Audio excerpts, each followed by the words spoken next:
Hey kids, welcome back to Theme Park Casual, and thanks for joining me on a very different type of live stream for me. I don't normally do these from home like this. This is kind of a rare thing, but thanks for joining me. Looks like we've got a few people already hanging out. I think you guys are still in the chat. I don't have YouTube up, but in StreamYard, I see Jacob Herring, Kiki and Luca, Stolas, Michael Ebba, Trish Blassingame, good vibes.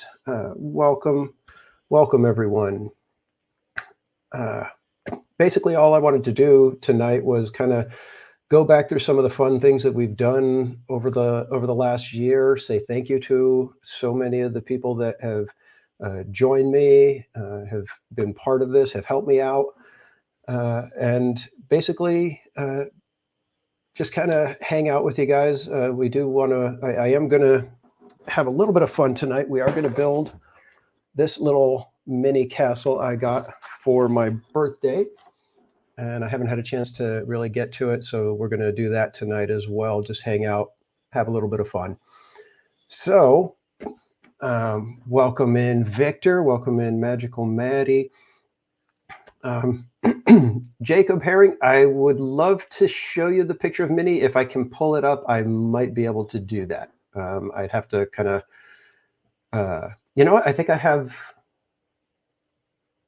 happened on the stream that I've got one of those pulled up already. So I think I should be able to get there. It might take me a second to get it, but I'll definitely try to do that. Shane Mendez, welcome in. Happy New Year to you as well. Vanta Crew, welcome in. First off, I want to say thank you to you guys in the chat. A lot of you guys have been with me for quite some time. I appreciate seeing the familiar names in the chat all the time.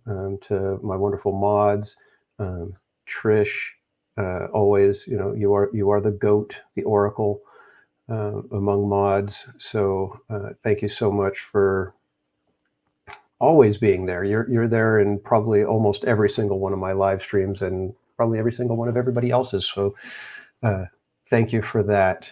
As well as my other mods, Rachel and Tiffany and Manny, always helping out. I appreciate all of my mods tremendously. I think Manny was among the first ones, and he was there a day when I got hit by a bot, and that's when he was like laughing at me and saying, "Dude, you need some mods. You need help."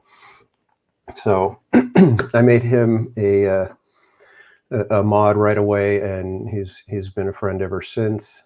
Linda Loves Disney, welcome in. So just give it a couple minutes here. Let anybody else who might be wanting to join us join in. Jacob, will I be making a surprise appearance on Main Street Cowgirl on Sunday? I will not, because I will not be at the parks. We've been dealing with some personal stuff that has had the family kind of pulled in a whole bunch of different directions. So over the weekend, the three of us, me, Mrs. Casual, and Casual Jr., we are going to just hang out as a family, not doing anything out in the world. We're going to go to church on Sunday, but that's probably about it. And then we will be spending a quiet New Year's Eve here at home. Probably watching old black and white movies. Our tradition is watching Duck Soup, and then at midnight we put on You Can't Take It With You, and that's a Jimmy Stewart movie. So that's probably what we're going to do. We'll probably order some Pickup Sticks Chinese food and just enjoy some family time together and relax and kind of cuddle, because we haven't had a chance to do that for quite some time. SoCal Sports, welcome in. Slimer, welcome. Mystic Traveler, good to see you. Kaylee, how are you doing? I hope you guys are ready for New Year's. Are you guys looking forward to 2024? I am. I have a lot of exciting stuff happening right off the bat. I start my new position on January 2nd. So that's going to be an interesting shift for me, going from a, self-employed, working at home, making my own schedule situation, to being in the office 4 days a week, and then one day working at home. So Captain John D, welcome in. Ahoy.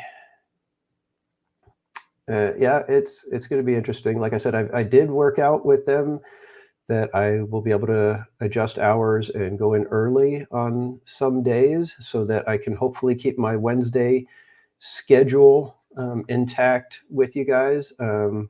I don't think I'm going to be streaming this Wednesday. I thought I was, but as it turns out, Mrs. Casual and Casual Junior were able to snag a reservation, so we are going to make that a family day to kick off the new year.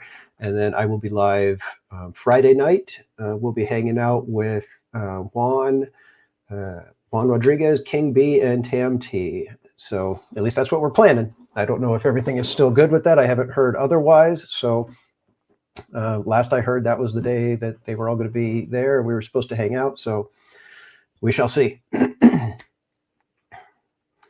Okay. Good. Looks like, oh, Victor, you're not ready. Oh no.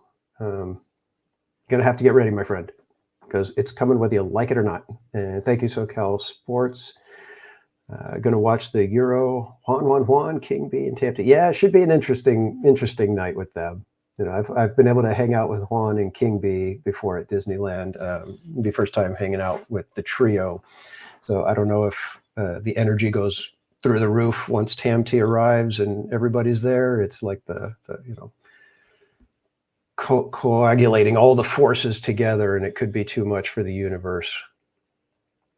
Felix Gomez, welcome in, my friend. So I'm going to start off by, I said thank you to you guys in the chat.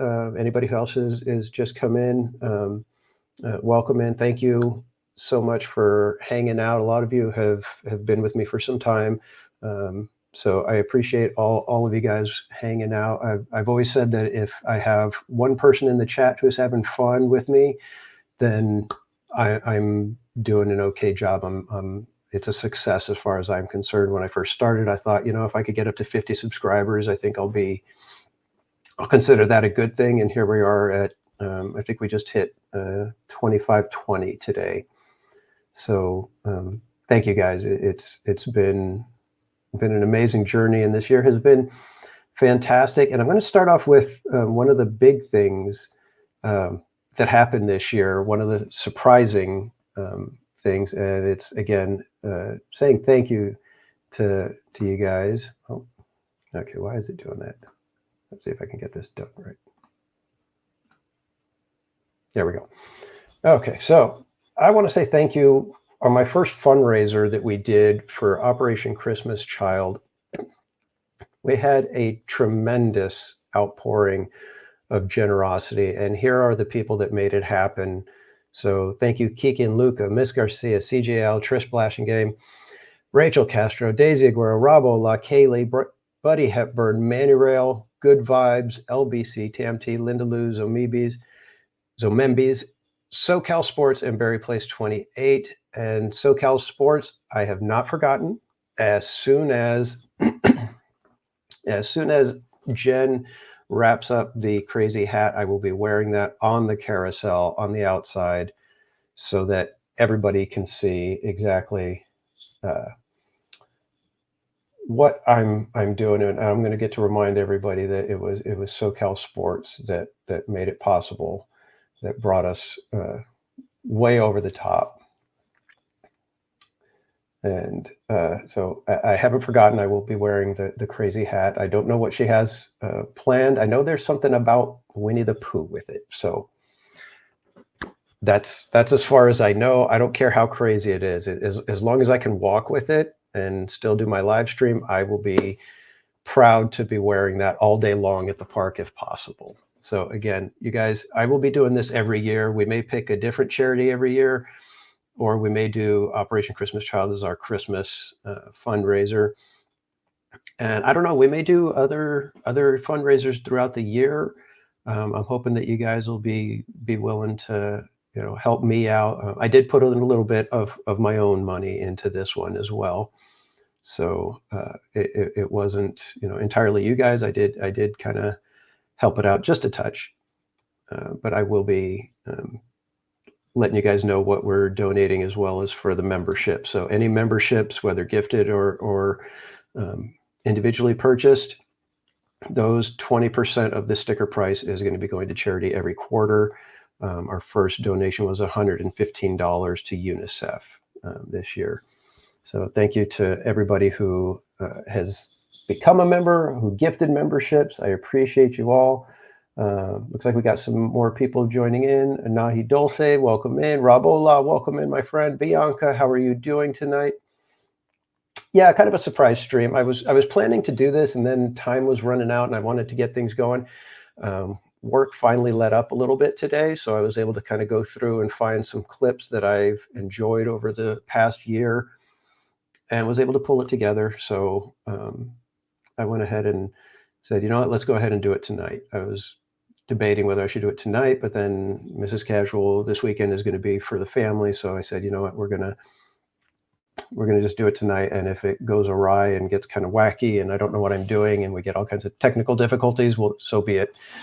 But we've got all you guys in here, and I'm ready to have some fun, reminiscing about some of the things that happened this year.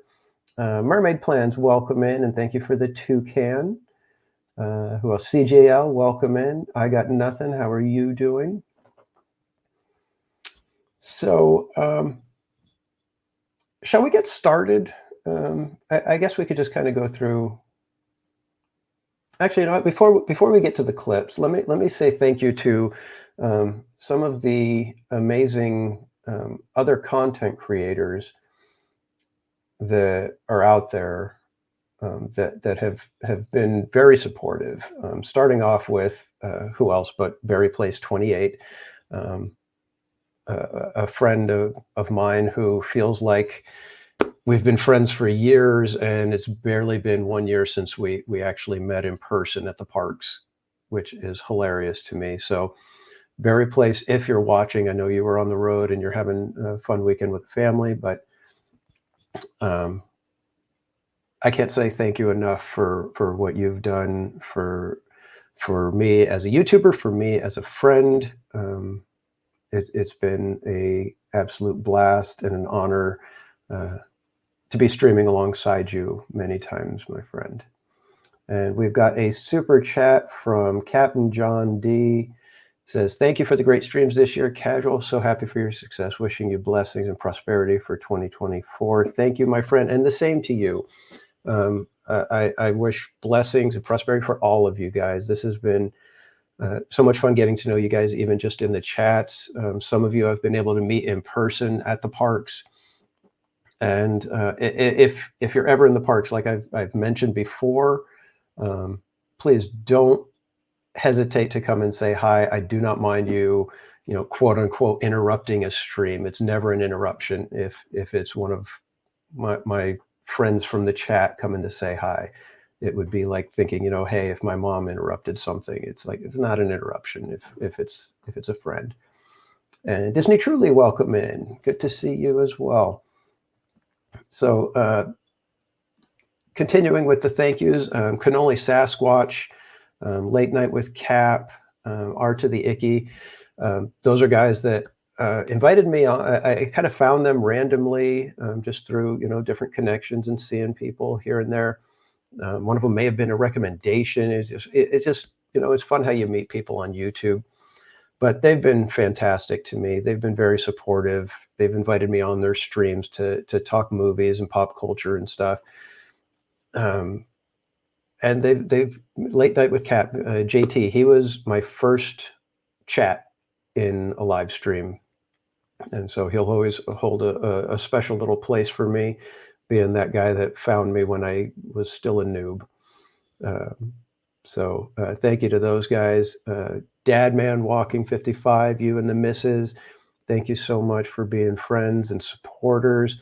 Lorena Creole, one of my early inspirations for YouTubing. Thank you for always inviting me onto your streams to talk, to nerd out and geek out about theme parks and stuff. We have OG55 George over at the Orange Grove 55 channel. Thank you guys for, like I've always said, you guys give me that initial taste of what it's like to be a YouTuber. So thank you for setting me on this little course. Vash Sky, Jonas J. Campbell, everybody over at That Park Place, WDW Pro. Again, people that have just been extremely supportive, and not only that, but they've invited me on to their channels to talk theme parks, which I find somewhat, daunting at times, to be on with people like Vash and WDW Pro and OG55. I mean, these guys are, to me, they're people that are in the know. They understand things, and so I always feel like I'm, like the noob, the normie voice that comes out to show, okay, this is what the average person thinks, because I'm just an average person. But thank you to you guys for so much of the support. Eddie Caldillo, welcome in. We see, welcome in. Southern Socrates, how are you doing? Thanks for joining in, guys. I appreciate it. Felix Gomez, how are you? So continuing on, I've got so many people to thank. I've got some people in Florida. We've got Drew's Magical Legacy and Mystic Eric, amazing guys out there in Florida. Got to meet Mystic when he was out here in SoCal for a little while, but he's just been a tremendous support, tremendous help. He's given me tips for behind the scenes stuff and helped me to figure things out. And just to kind of keep that, nudge of keep going, keep going, keep going. You're doing great. So I appreciate it. Then we have Donnyland, Gain Life, Just a Guy and a Girl, Kevin Sue Magic. So many people that have just been, tremendous to meet in the parks and hang out with. I have such a kick, getting to hang out with all of you guys.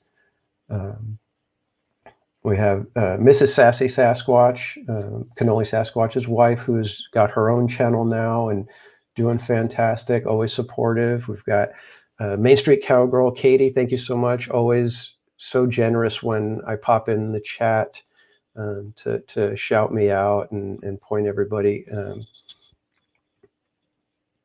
Pop's Disney Adventures, what a guy. I can't say enough about Pops. I mean, every time I come into his chat, he's always so supportive and shouts me out, and always just he's like that ball of positivity, and we love him for it. And very generous when he comes into my streams. So just got to give a huge thank you to Pops. We got Rope Drop Nation, got to meet them. Again, great YouTubers, supporters of the channel. Theme Park Detective, somebody that early on I met and was also very helpful and gave me, some tips and things here and there to be able to watch out for while I'm streaming. And then we got some new friends that we've made recently. We've got PJ's Ponderosa, we got Uso Scooter Chris. It's just so much fun getting to see the new blood. Oh, Dapper Rob, also streaming at the parks. Got to meet him when he was out. It's so neat to have an incredible community of creators. But I do have to say a big shout out to the ones that I always say I crashed into them and decided, okay, you guys are going to be part of the group now, even though there was no group. And I just kind of said, hey, we're doing this. And that's Cordy in California and Steve at Adventures in the Park. They were just hanging out one day at Disneyland, and I saw them. I had seen Cordy's streams. And so I just went to say hi and just kind of hung out there for a minute. And next thing you know, we're all hanging out together at the parks. We're hanging out on Instagram, and, we've got our own little podcast thing going along with Berry Place. And it's just, I can't say thank you enough to those two as well. It's been so much fun hanging out with you guys, so much fun getting to know you guys, and even hanging out outside of the parks, at different places. So a big thank you. And then also somebody who's been a tremendous help and actually a partner on a very interesting little aspect of our YouTubing, and that is the Rogue Attraction. I was just on his stream last night for his first annual award show called The Zordies, where we went over the best and worst in theme park aspects and just kind of had a blast on there. But me and Rogue have done a couple of coast to coast streams, and we're probably going to try a few more in 2024. So thank you to him as well. So I think I've gotten everybody mentioned. I hope I didn't forget anyone. Oh, Christine from Attractions Live, another one that has been a inspiration. She is a tremendous YouTuber. Um, I know right now she's kind of taking some time away from the live streaming at the parks and things. So, Christine, if you happen to catch this, we wish you well, and we can't wait to see you back in the parks. All right, Alex Bartley, welcome in. Donnyland, how you doing, my friend? All right, so with that, I think I've covered everybody. Like I said, I hope I haven't missed anyone. Quick shout out to Simply Disney Adventures, Pop's wife, because she's also a big supporter, and I always have a blast when she's on the streams with Pops as well. So now let's get to a little bit more. Oh, wait, hang on. We have Glenn Bush with the super. Is that a super sticker? I can't tell on the screen. It looks like it's a super chat, maybe, but no comment. But thank you very much, my friend. I see you on Twitter all the time. So thank you so much for the super chat. I appreciate it. And thank you for joining in. All right, here we go. Let me see if I can pull this off without it being too much technical difficulty. Oh, look at that. We actually got it. And let me see if we actually get sound when I play. So I'm going to start this one. I've got several little clips here, just a couple minutes each, but I do want to kind of give us a chance to reminisce. And this is Wondrous Journeys. This was, I think, the final one that I got to see. But this was a fantastic show, and darn it, with your Southern California wind and weather that prevents fireworks so many times, but this was one night where we did get them. So let's go ahead and watch the beginning of Wondrous Journeys. And if I could get a thumbs up in the chat if we are hearing the sound.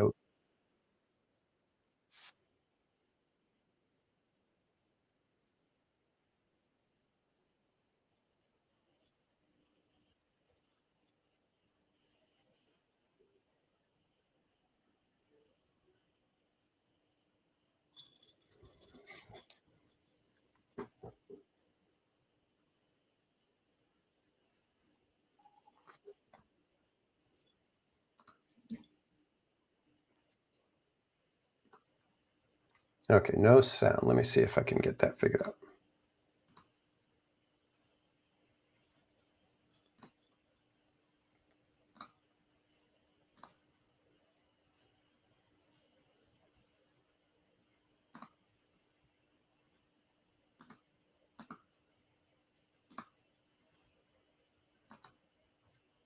Oh, okay, that explains it.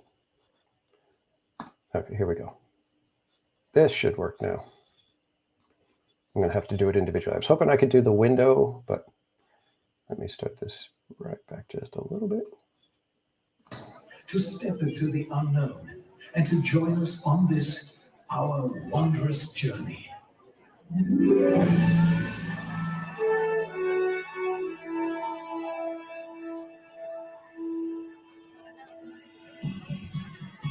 Some things start out big, and some things start out small.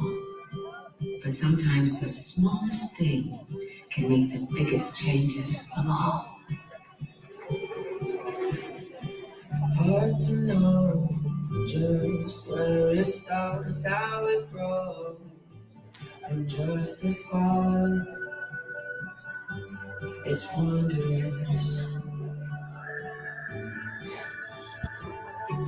I feel it now, as you and me, a gentle stream of energy.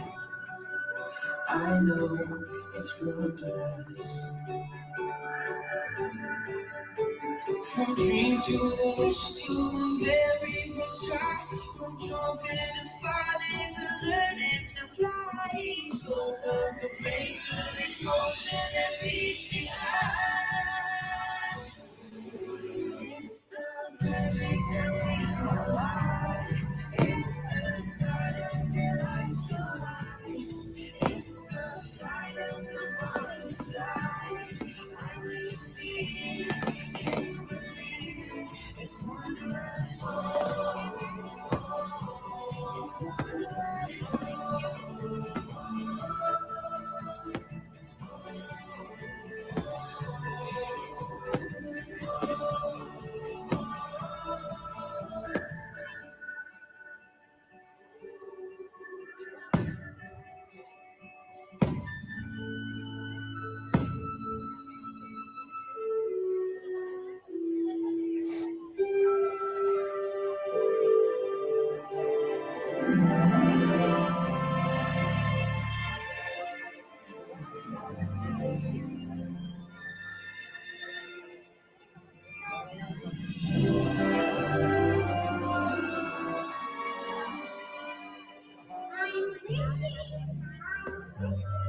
say if you dream a thing more than once, it's sure to come true.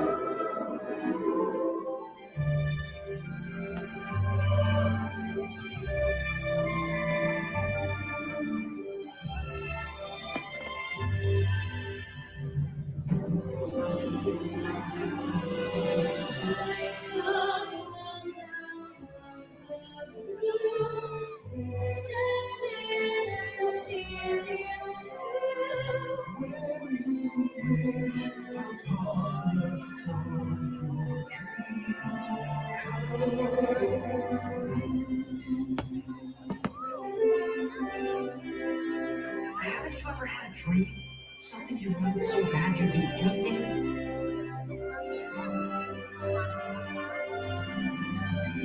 I want adventure in the great wide somewhere. I want it more than I can tell.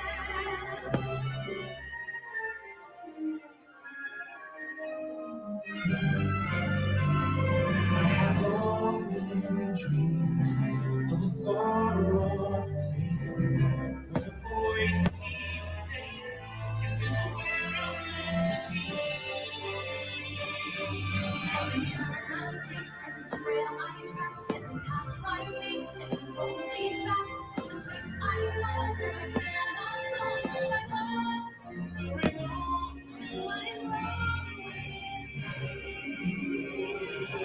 And the fires I see, all I want is adventure in this side. And the wind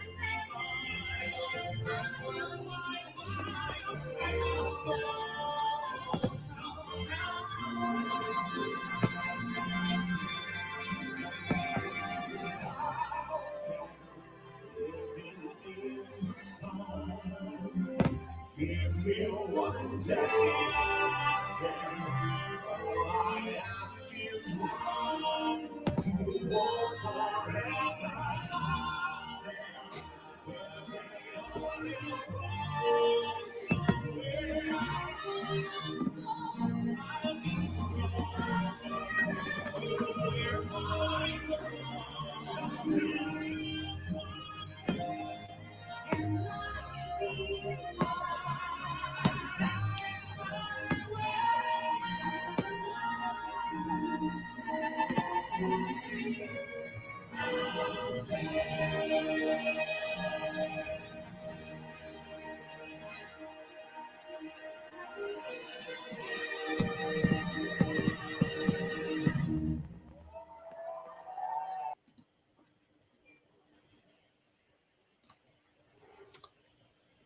So that was one of my favorite fireworks shows. I mean, that song, the Wondrous Journeys song, just tremendous, absolutely tremendous.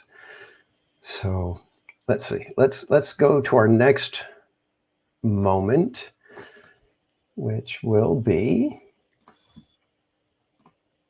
one of the fun ones that we had at Knott's Berry Farm, which was Peanut Celebration, and this was the Snoopy show where Snoopy basically takes on and parodies all sorts of different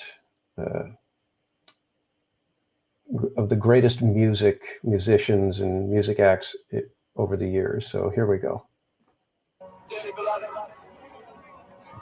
we are gathered here today to make this thing called life.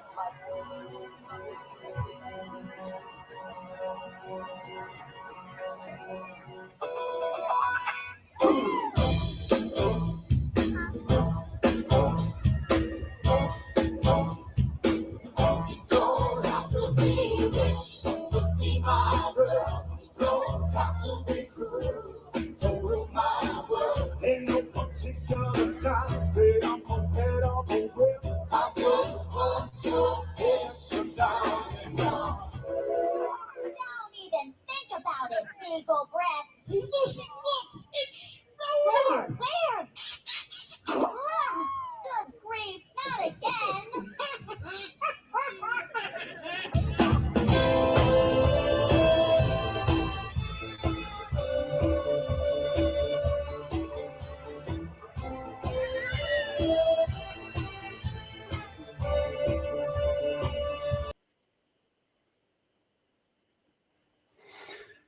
So I can't wait for that to get back, and I can't wait for Peanut Celebration, which is coming toward the end of January, and we'll be back there at Knott's Berry Farm for Peanut Celebration. I'm hoping that they do as well as they did last year. Last year, Peanut Celebration was so much fun, and that show was the hit for me.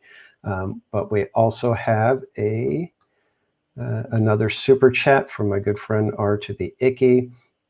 Says, to my favorite West Coast theme park channel, congratulations on all your success this past year and closing out 2023. Can't wait to see what 2024 has in store for you. Well, thank you, my friend. I appreciate it. And again, if you were here earlier, I was saying thank you to everybody, and you were one of the people that I was one of the other YouTubers I was saying thank you to for always being supportive and inviting me on your channel. And it was just, kind of a random little thing that we became friends. I think it was through Rogue that we got to meet and been able to hang out and have tons of fun with you guys.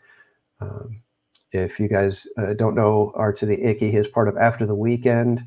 I think I've got that one set up. Let me see. I think I can get their link in the chat. So the Red Knight, welcome in. So yeah, if you want to see movie reviews and hang out with a couple of cool guys, check out After the Weekend. They do fantastic stuff. So moving on to our next little moment. Let me see what we have coming up on this one. Oh, yes. This one was an interesting one, only because we didn't know what was going to happen the next night. So this is the night before the horrific fire at Phantasmic. This was the second to last of the full performances.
celebration, huh?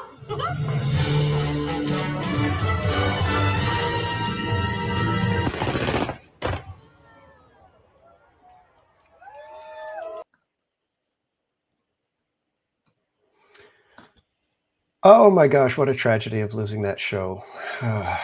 But that was the night before the big fire. So like I said, that was the second to the last full performance that we got. And Slimer, uh, not the only one who raises their hands 3 times like Mickey does when they play the punctuated notes. I always do the old version where he would ba ba ba ba ba, and you'd see, and he's like directing them across, and then he directs them back, and then ba. Oh yeah, I don't do that at all.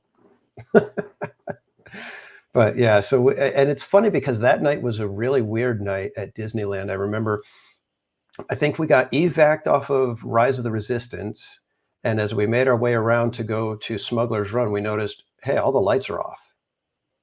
And then, so that meant that Smuggler's Run was closed. And then as we're making our way out toward Frontierland, we noticed that the pathway from Big Thunder, from Galaxy's Edge all the way down to the entrance of Big Thunder, all the lights are out. And so it was just like a weird night. What was going wrong? And then I think the fireworks were running late that night. And I remember as we're waiting for the fireworks, I said, what the heck is going to happen next? Is the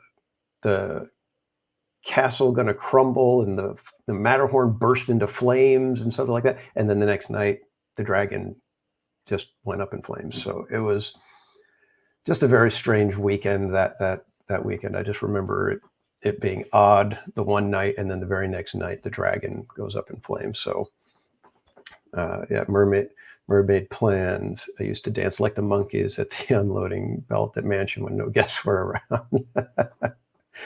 Yeah, I wish they would go back to the old style monkeys. I don't like the new ones. The new ones look weird, especially when you've got, the weird, psychedelic acid trip monkeys next to regular King Louie. It's like, just give us back the old fluorescent monkeys, will you?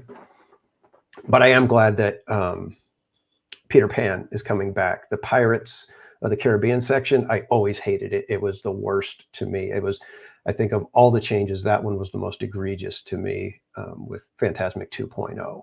I could not stand how the pirates just out of nowhere, it's a live action movie and the dialogue was clunky and annoying, and it just didn't fit as well as Peter Pan did. So I'm very glad that Peter Pan is coming back. And yes, the elephants. I really wish they would go back to that the original, like the rock, guitar music rather than the electronic version that we have now with the elephants on parade.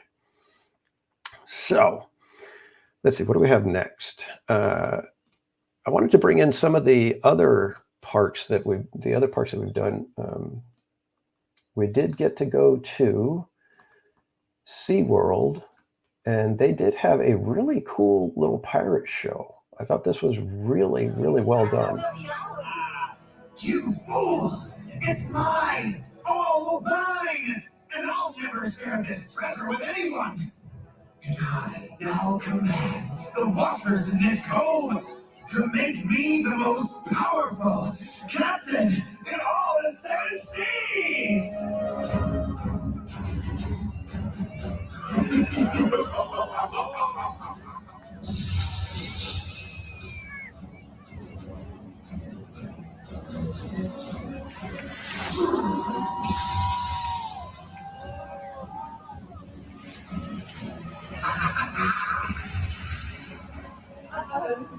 Didn't we make a mistake getting back off the jewel?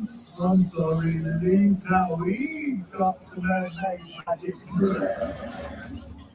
Weston, you draw away Blackheart. Bart, man the cannons. We need to stop him. It's our duty to defend our homes and the mermaids. We must stand and fight. Alright! Elton, be careful.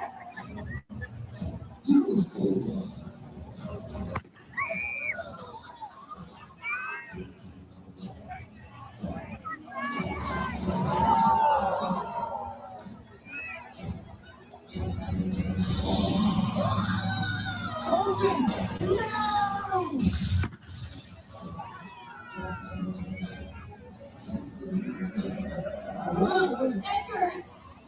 You saved me.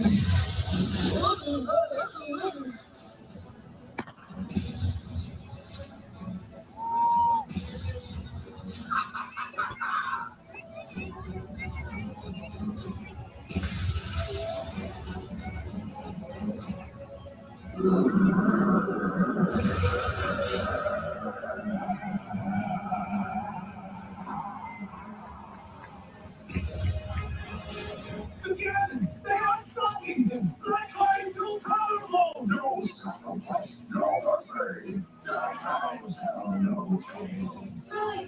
There must be another way. There is, Princess. A reverse spell, but everyone here must say it together. I'll help. How about all of you? Will you help too?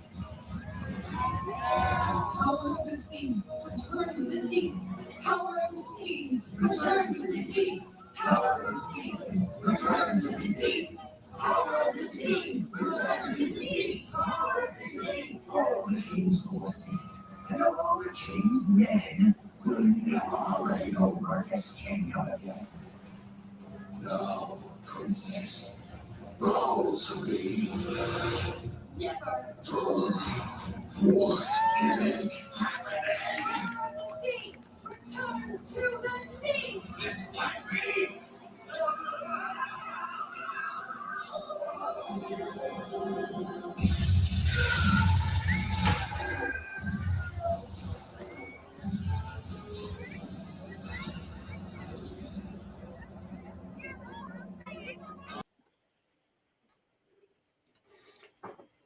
So that was the trip that I was able to make to SeaWorld with my buddy Barry Place 28, and yeah, it was a fantastic little show. It was actually really impressive how they created the little story, and everybody, you started getting into it by the end when the pirate captain becomes all powerful, and he's using the sea to propel him and everything. That was just really cool, and I just wanted to show that one just because it's a different park, and it's one of the things that I like to do is try to get to different places whenever I can. So then let's move on back to Knott's, and this was some of the fun we were able to have for summer nights. And this was one of my favorite bands. This was 90s Rock Show.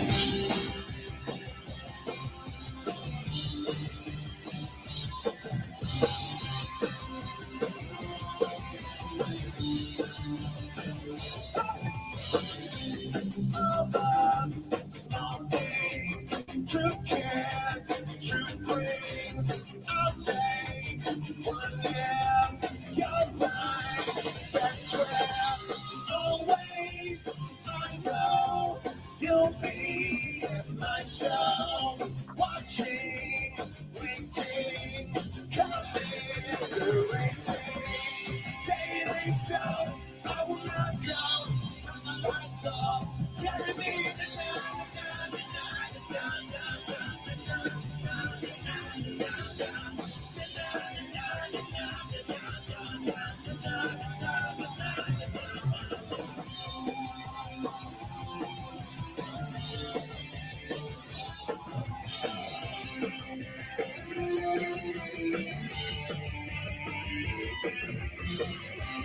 Late night, come on.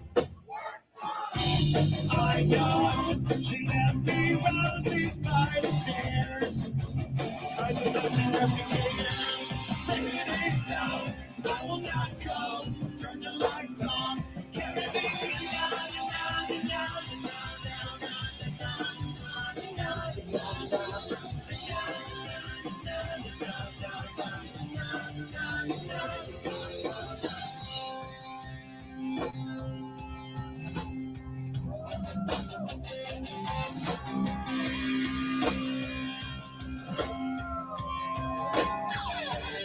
Everybody clap your hands, come on, clap your hands! Everybody! That's very fun! Come on! Get him up! Get him up! Get him up! So, I not go. Turn the lights on. Carry me home. Turn your head still. I'll be your thrill. The night will go on. But you don't be a so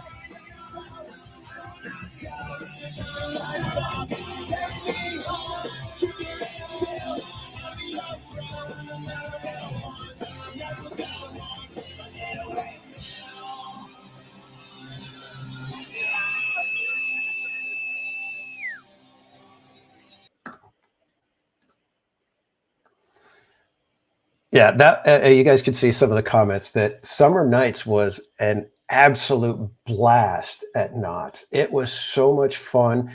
The thing that was crazy was that every night you could bounce from stage to stage to stage, and there was like almost no chance that you were going to see every single act that was there. And then on top of that, almost every night it was a different lineup of bands. So yeah, Mermaid Plan saying definitely will go during the summer. Um, I'm hoping that now with Cordy having a Knott's pass, that we're going to be able to we're going to try to schedule a giant meetup with as many people as possible, so that we can just go. We can go to Knott's, hang out, have an incredible time. We'll be live streaming with everybody there, and we'll just have, like I said, we'll just have a great time hanging out with, the bands are tremendous. It's just so much fun. I really hope as many people can make it as possible. Like I said, I'm hoping that we can get a good big meetup going. And Tony Abbott, welcome in, my friend. Slimer, if you haven't left, have a good night. We will see you next time. Thanks for stopping by. And yeah, Brian, exactly. Summer Nights was such a great break from the monotony that Disney became once they lost Fantastic. Yeah, it's actually kind of funny because I think I was having more fun at Knott's than I was at Disneyland last summer. Knott's, for some reason, just had that. It was like a party vibe over there that Disney was just kind of like, it felt like they were going through the motions. Not to mention, I think World of Color 1, it wasn't my thing. So it was like, okay, I don't have Fantasmic. I'm not going to bother with World of Color. So that leaves me Magic Happens and the fireworks as far as entertainment goes at Disneyland. There really wasn't much else, especially at night. Disneyland really needed to, once they added Queenie and the Jambalaya Jazz, that was fine. But even that became monotonous because, like I said, Knott's, they would change the lineup every night. It was like you could go on a Wednesday and see a group of band, a lineup of bands at each of the different stages.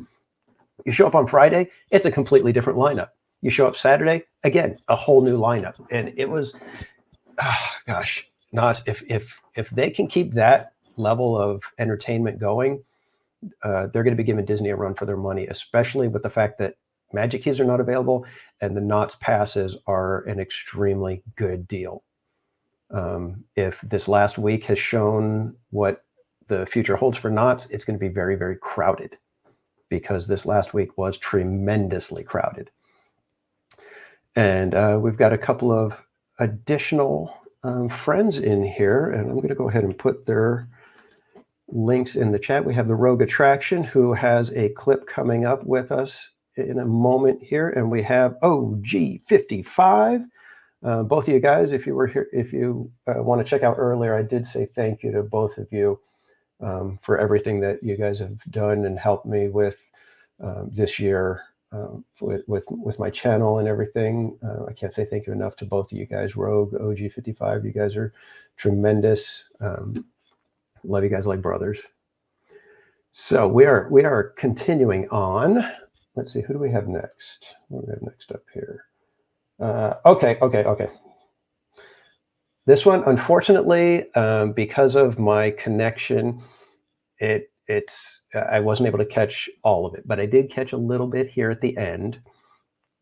And if you were there that night, you know how insanely crazy and embarrassingly funny it was to be there. This was the first night of Autopia karaoke. And like I said, unfortunately, I don't have the beginning because the connection cuts out, but here's a little bit of what we did while we were on Autopia karaoke.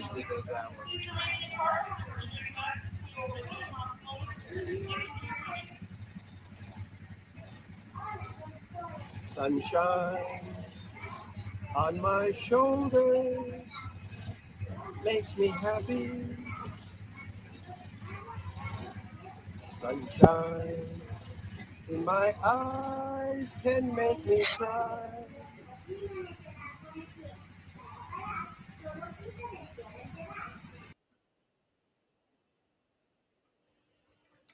All right, so that started a whole new tradition here on Theme Park Casual. that night we were approaching 900 subscribers, which was just earlier this summer. Kind of crazy to think how far we've come since then, but we were approaching 900. And so somehow it was decided that if we hit 900, that I would sing.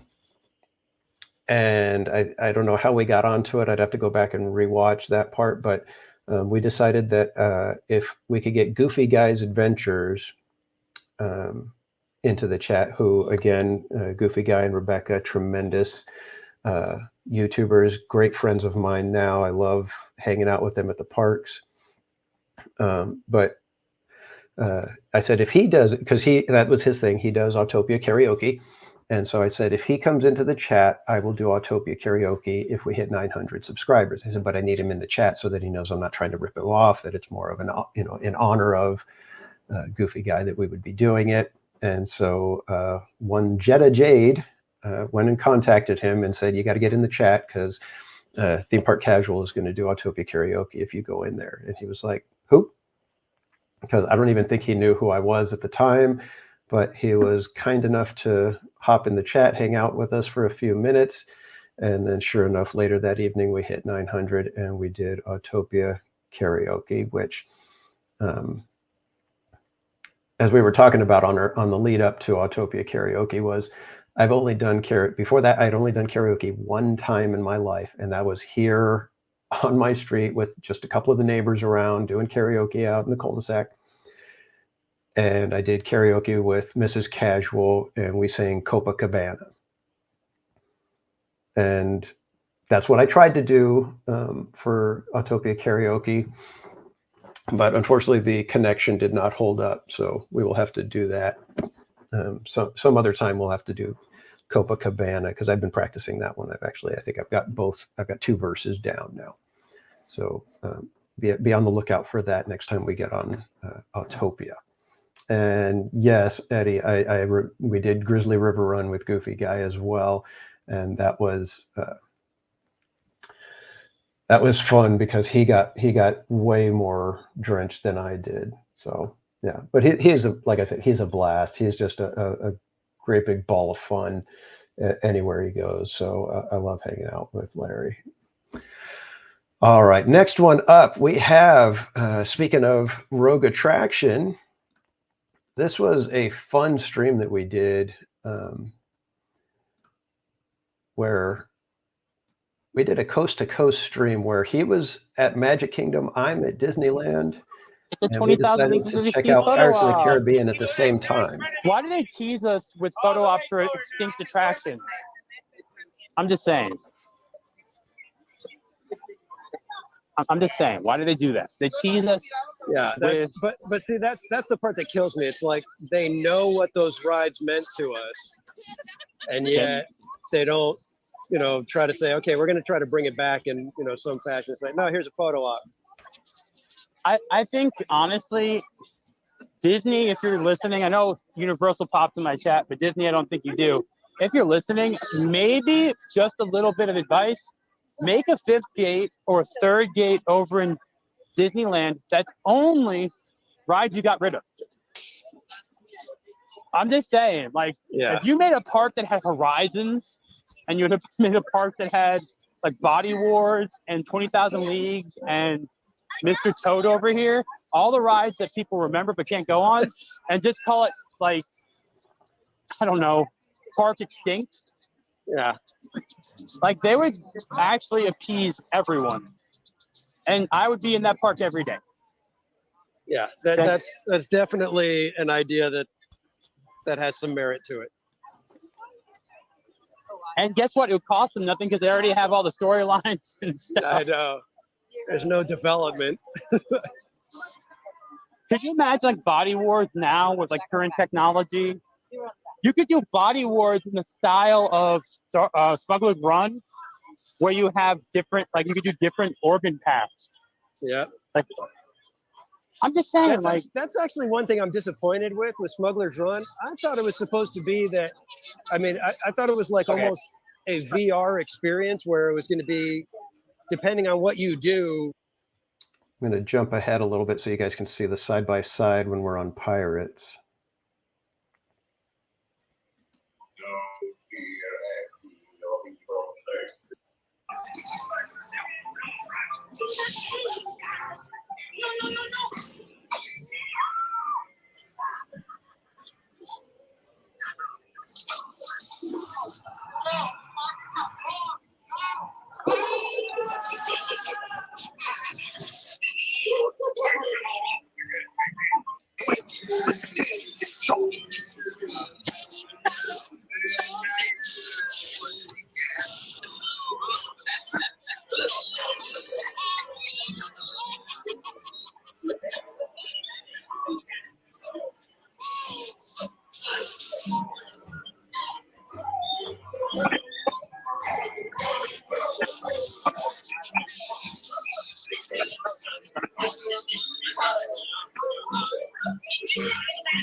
So that was what me and Rogue did one day earlier this year, and I agree, man. We definitely need to set up another one.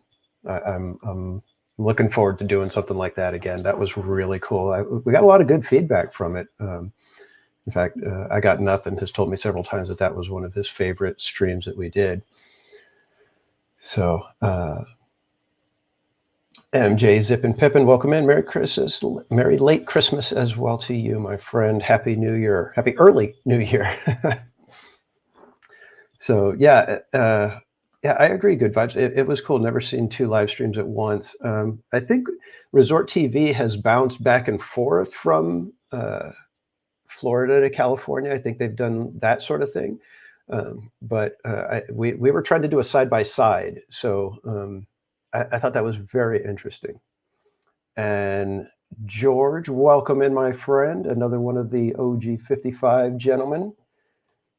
They've got big things going on. They just added a couple new podcasters to the crew. So go check them out. It's going to be coming up with the Orange Thoughts, THOUGHTS, just to clear that up.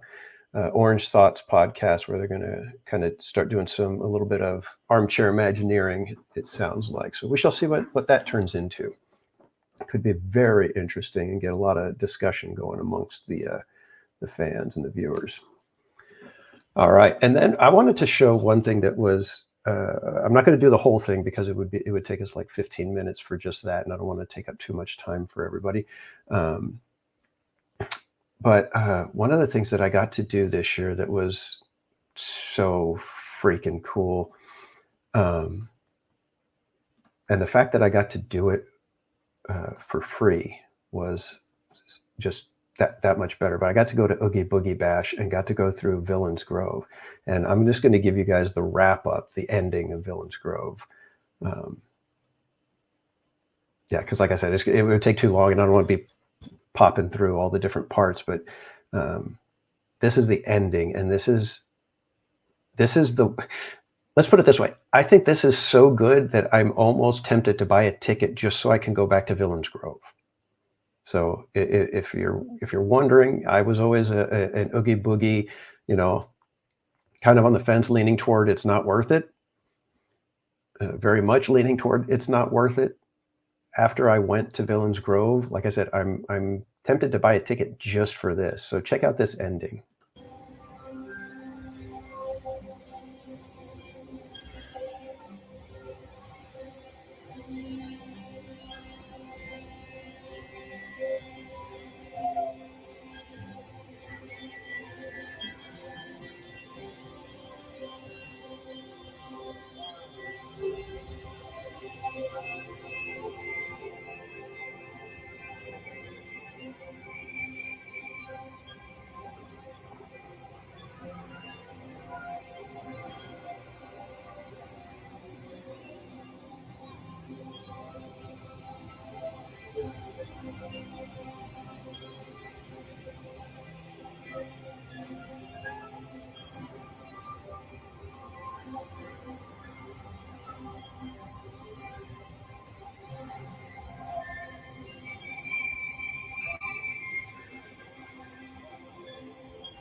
My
friend Philip drove entrance out of that flashing sign. I want you guys to hear what I say right after this. This was my first time to do it.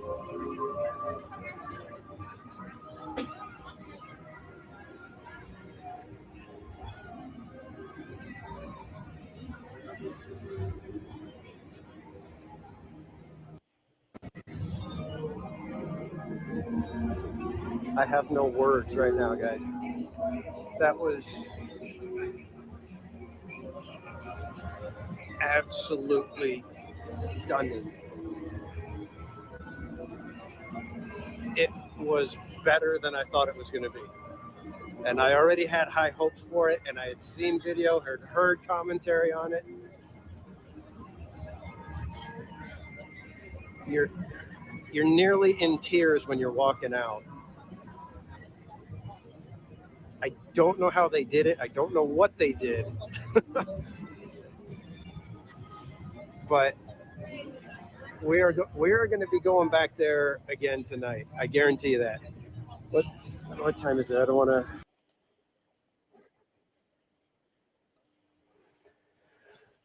So yeah, before we go any further, hey Tony Abbott, but Cordy, welcome in, Cordy.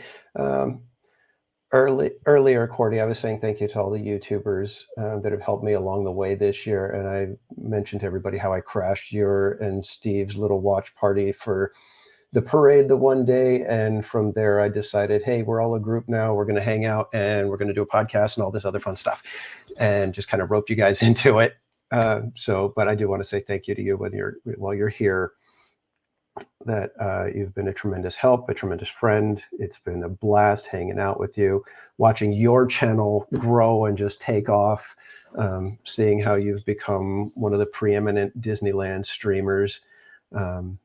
So I just want to say thank you. It's an honor to be able to stream alongside you and call you my friend. Paul M.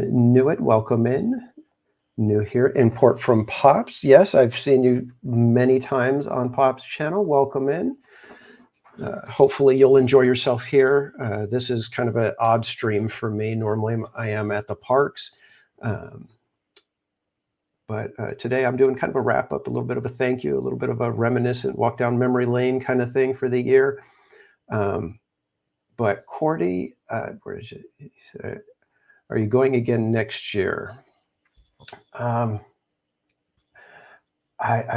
probably will. That's the crazy thing. I'm going to be one of those nutcases getting, online and waiting possibly 9 to 54 hours to get a ticket.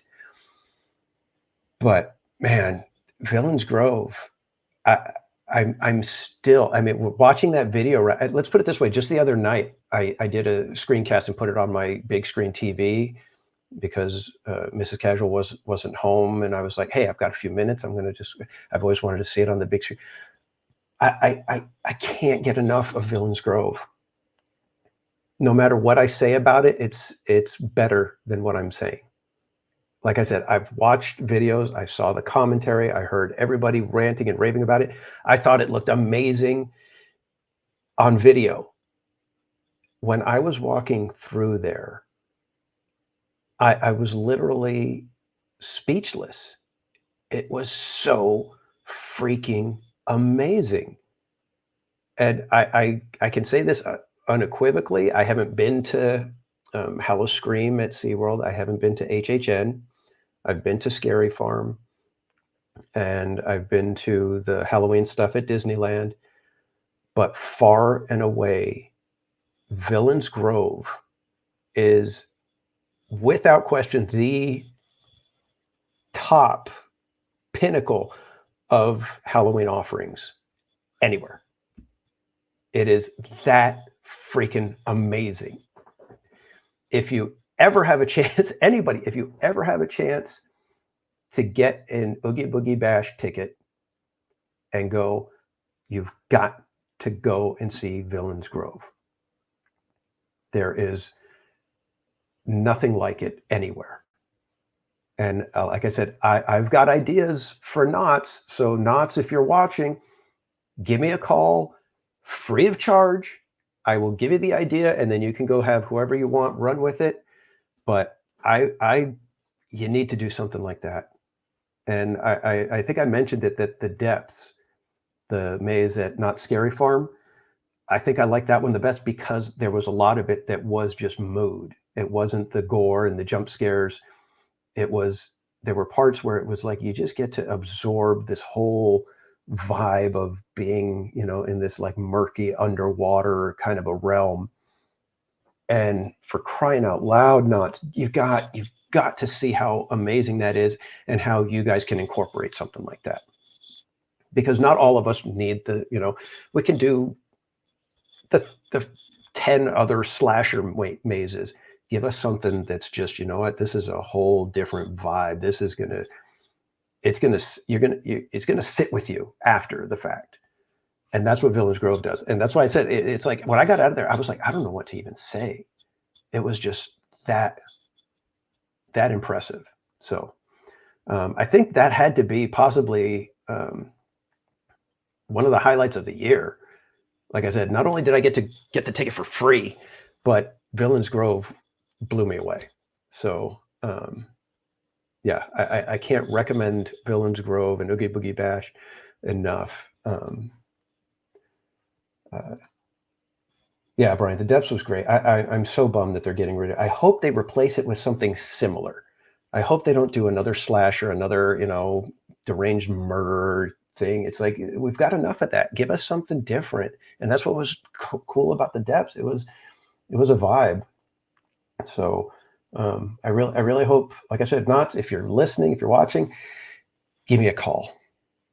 I've got a fantastic idea for a maze, just like that can incorporate both the Villains Grove-esque stuff, but also give you a good story and something that's very Halloween-ish.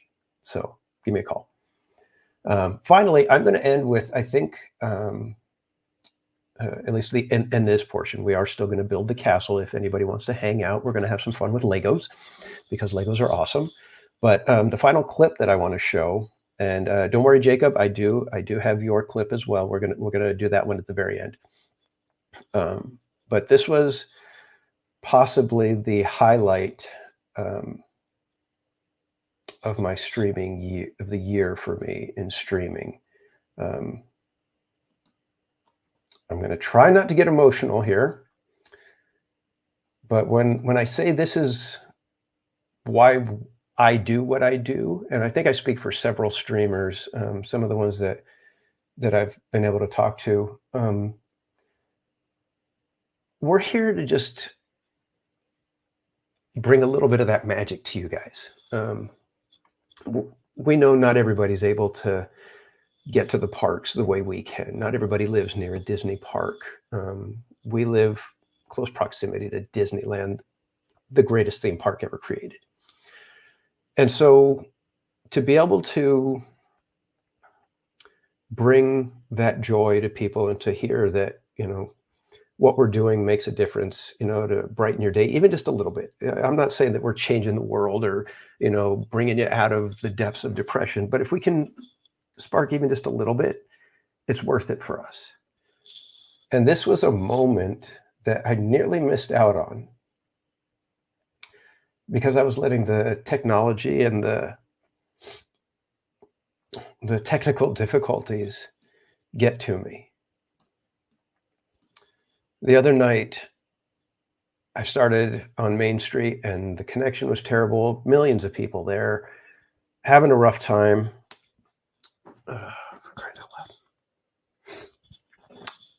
But thanks to the chat, you guys pushed me through it. You helped me to keep at it.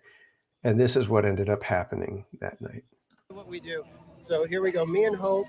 So it says, to all who come to this happy place, Disneyland proudly presents our spectacular festival pageant of nighttime magic and imagination in thousands of sparkling lights and electro-synthomagnetic musical sounds, the Main Street Electrical Parade. Love it. And that's actually my favorite parade of all time.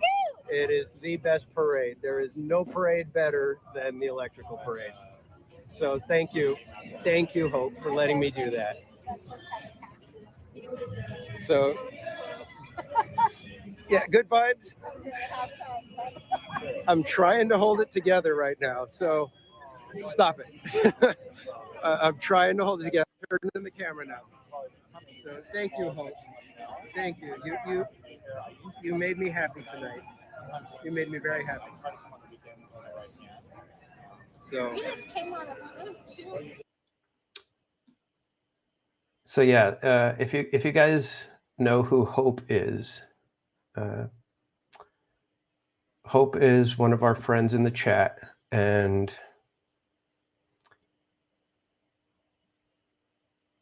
she loves the Electrical Parade announcement. I think she may like the announcement more than the parade itself. And if you guys know, every time she's in the chat, she just wants us to say it because she loves to hear it. And for some people, it can be a bit much in the chat. And I've told my mods, I want to be very careful when it comes to how people act in the chat, because we don't know their situation sometimes.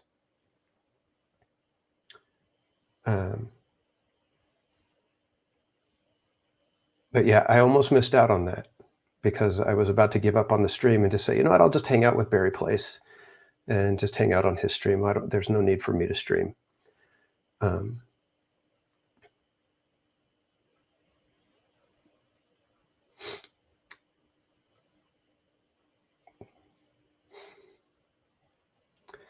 But I got to do that.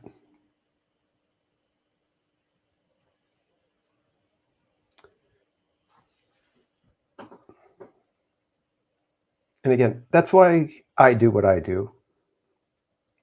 It's for crying out loud.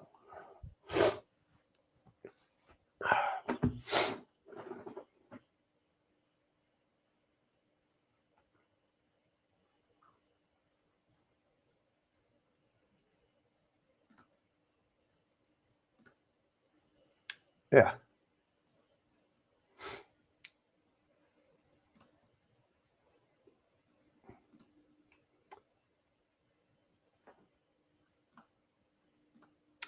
Tony Lopez just became a member. So thank you very much, my friend. If you guys can put ice creams in the chat for Tony. Welcome to being a member at Theme Park Casual. We appreciate it. And like I always like to remind everybody, 20% of all memberships, gifted or otherwise, are going to go to charities. We're going to select a new charity every quarter. And so thank you, my friend, for becoming a member. But yeah, we got to hang out with Hope. And that's why, like I said, I don't want anybody to ever think that you're interrupting a stream. You guys are why we do what we do. So there is nothing more that I love than to meet you guys and be able to say hello, put a face to the screen name.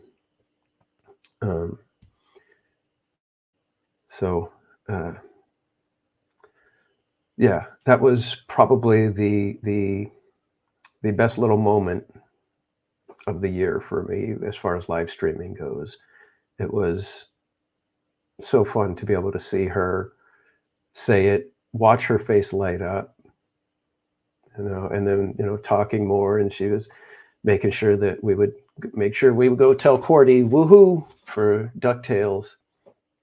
So, and that's why, like I said, I like to be very careful with how we deal with some of the people in the chat, because we don't know the situation. And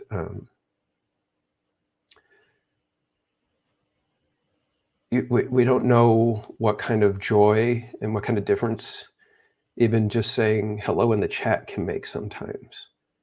I know I've said it before. So when I had COVID, I had locked myself in this very room and was trying to not, spread anything.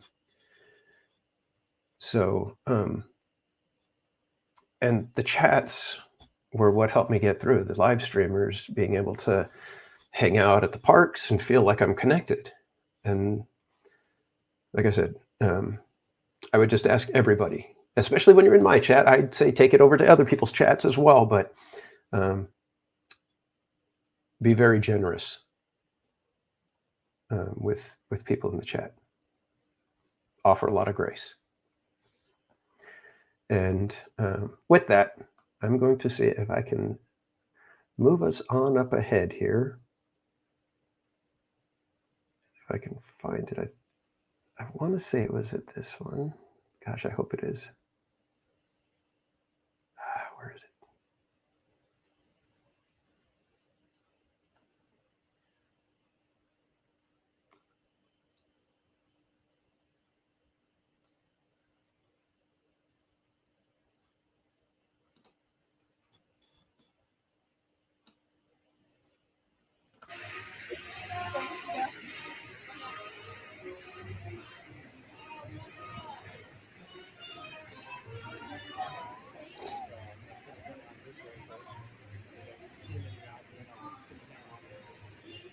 So if any of you were wondering what the surprise was that Jacob has been asking about, this is it coming up right here.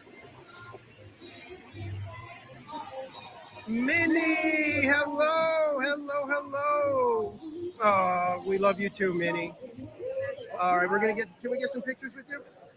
All right, let's get some pictures with Minnie. Ready, friends? Hey, everybody. 1, 2, and 3. One more. 1, 2, and 3. One more. All right, thank you, Minnie. Okay, everybody say bye to Minnie Mouse. Awesome. I hope Jacob was here. Was Jacob still in with us? Well, if not, if anybody sees Jacob Herring, let him know, hey, go back to when TPC and Berry Place 28 are in California Adventure, and we get to take our picture with Minnie Mouse.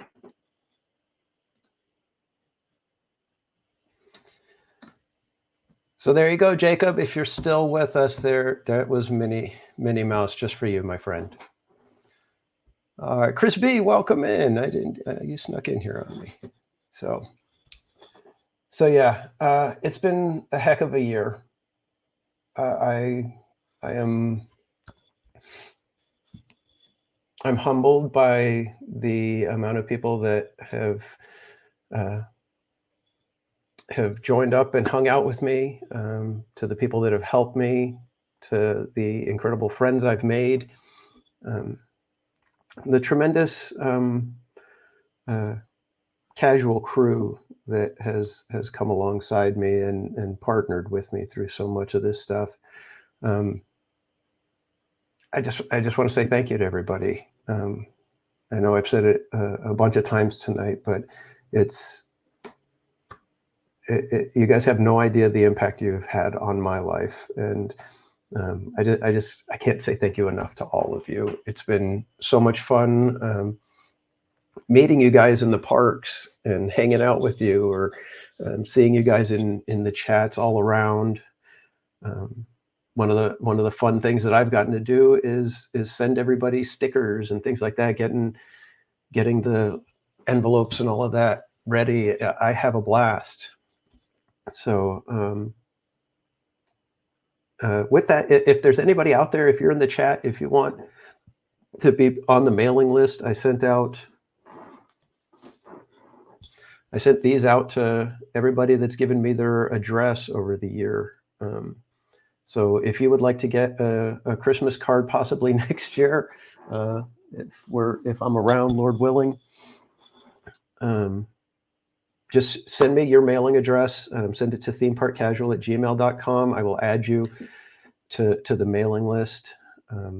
If you're ever in the parks and you see me streaming, by all means, track me down and say hello. I would be happy to give you a button and a sticker in the parks. I love meeting people.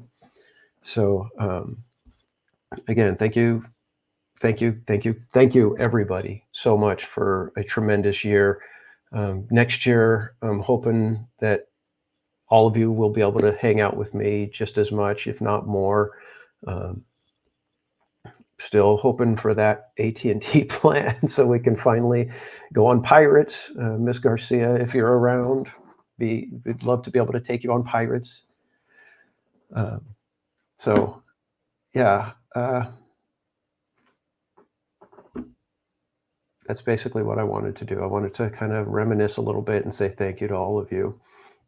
So again, from the bottom of my heart, thank you so much for everything for this last year. I'm looking forward to so many more memories and so many more years of hanging out with you guys.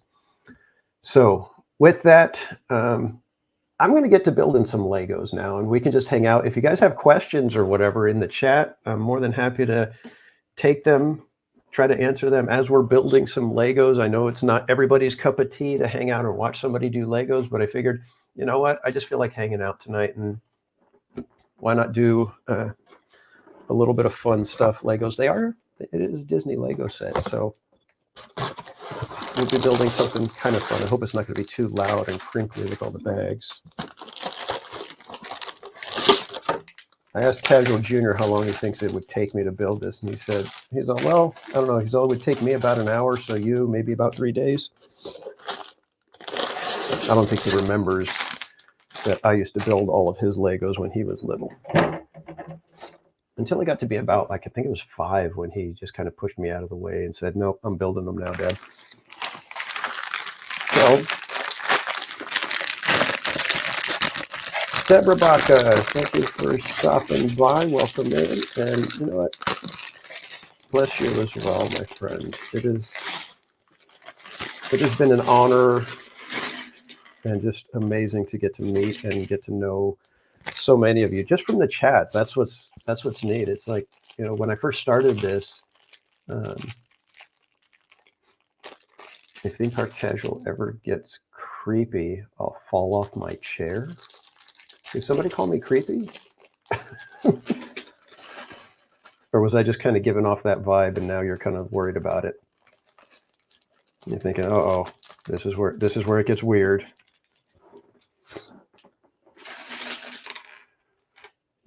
All right. It's a decent sized little book here. All right, so for starters, we got to get Mickey Mouse put together. We got our little Mickey head, we got our Mickey legs, and there's our Mickey torso.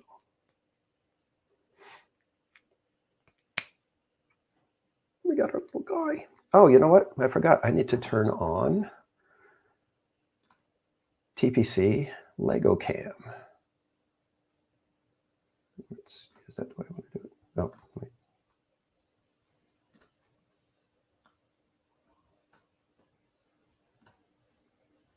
There we go. So now we can actually watch. Look at that. I even prepared for this. So I actually have the 2 cameras going.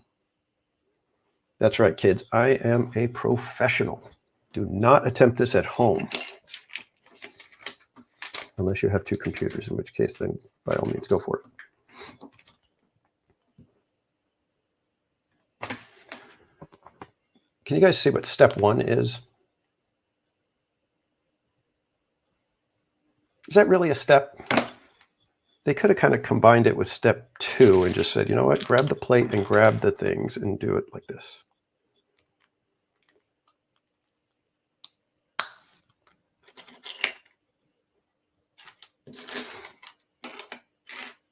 I have a feeling I'm going to like be building and then have to pull stuff apart because I went, oh, that's the wrong one. I got nothing. Good night. We will see you next time. And Eddie Caldillo, good night. Thank you for stopping by. We will see you hopefully next week when we're back in the parks.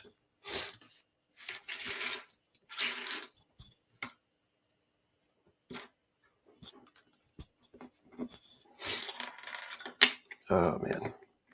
I should not have played the Hope clip because I knew I was going to get too emotional. And now I'm going to be sniffling the whole way through the rest of this stream.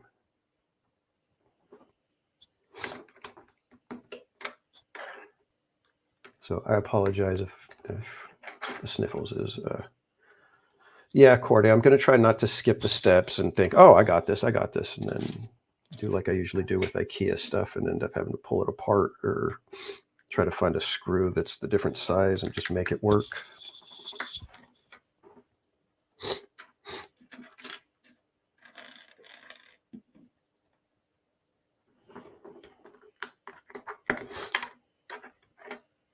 I was talking with some friends in a chat on Twitter, and we were talking about how Legos, you know, is it weird that people get Legos?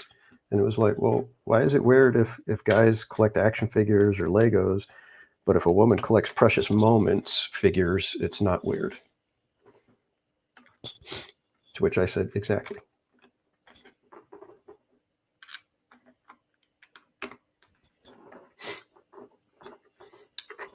Chris B, Disney cruise. We have done one, and I love cruising, but Mrs. Casual, she can handle it, but when we get back, she is like off kilter for like a week and a half, and so she does not like the cruises. But I love going on cruises, and I would do them often if I could, but considering that Mrs. Casual does not like them, and Casual Junior is just kind of like, whatever. It's, So, but yeah, I've done the Disney cruise and was very impressed with it. I would love to do another one if I could. But like I said, I enjoy cruising, so I would be happy to do any cruise, really. But the Disney cruise was a rather well-done cruise. Okay, see, now this step you had to watch because there's 2 of these long plates, but one of them is longer. So you got to try to make sure that you get them in the right spot. Otherwise, sometimes things can get off kilter. But the happy accident was I got it in the right spot. And yeah, Cordy, so specific with the Precious Moments, yeah.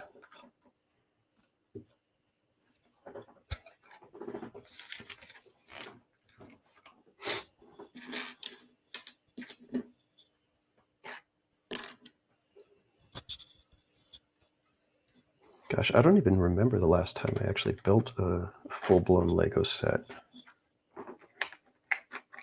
Usually Casual Junior takes care of it. He doesn't share, so.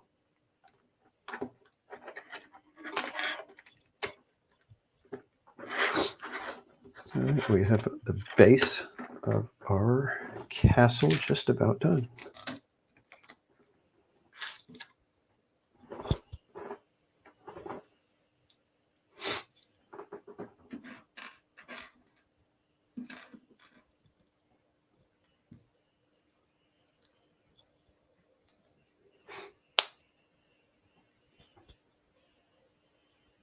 And I don't know about you guys, I'm actually impressed that I have the Lego cam, that I was able to figure that out in time.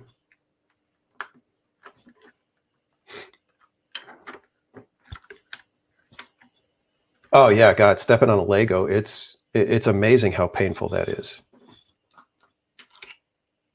It's almost like, how the heck could they? I think that would be like the worst torture. It's like they've got a room full of Legos on the floor, and it's like, okay, you got to go to the other side.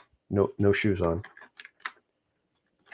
I think at that point I'd be like, I did it. It was me. I'm the culprit. I don't know, whatever it is, I did it. Just don't make me walk on the Legos.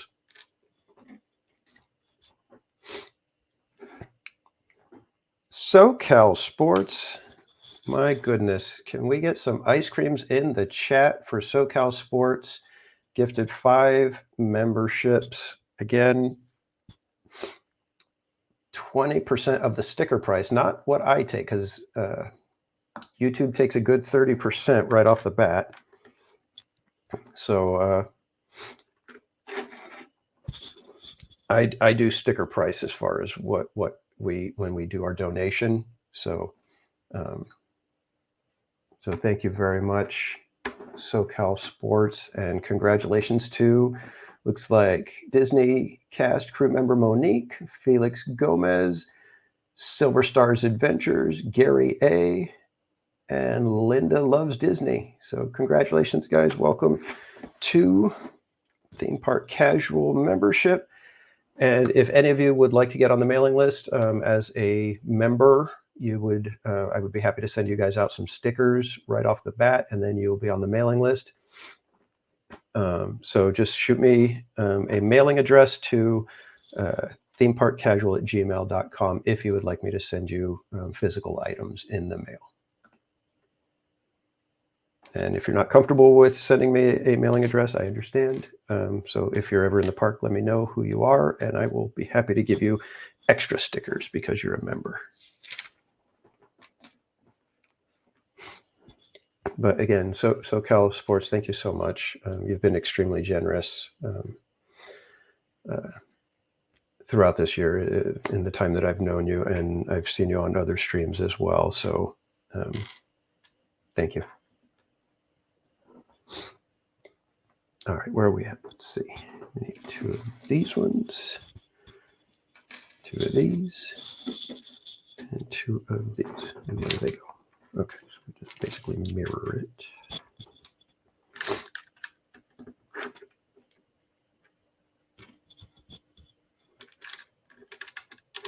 I'm hoping this takes me about an hour. That's what I'm hopefully giving myself to see if I can accomplish the task.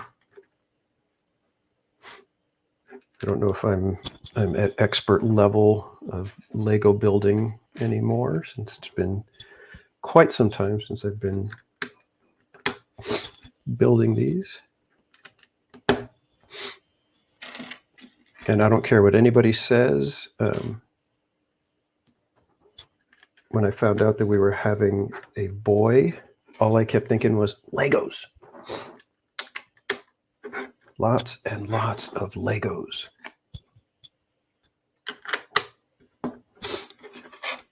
Because that's why guys have kids. Number one, you need extra hands to take out the trash, to do stuff around the house, and then toys. You get to have a reason to go buy the toys. Yeah, I don't have ice cream in the freezer right now, so I've had to do my poor man's mocha, which I had plenty of whipped cream on. And Linda Loves Disney, you are very welcome for the Christmas card. Like I said, I have so much fun sending stuff out to everybody. In fact, let me grab it real quick.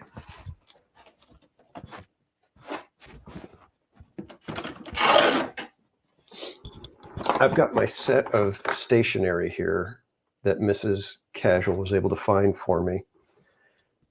And I love it because it's very similar to the old e-ticket color, the ticket book colors. And so it's just like, oh my God, I love it. It is so much fun when I get to put this together and I have my logo on there and I did the little, pattern that was on the tickets and everything, it's just like, oh my gosh, this is working out so perfect. I love my branding. I'm a graphic designer. I'm in marketing, branding. So when everything came together for Theme Park Casual, the fact that we have Scream Park Casual, and then thank you to TAMT for Jingle Park Casual. It's so much fun. I have a blast with it. I ordered a shirt and a hoodie for Jingle Park Casual. I loved it so much. By all means, if you guys want to order some Theme Park Casual merch, again, portion does go to charity. So you can find the links in the description of the video. All right, where are we at? I did those three, that one, and that one. Okay. We need one of these and one of these. Oh, two of these.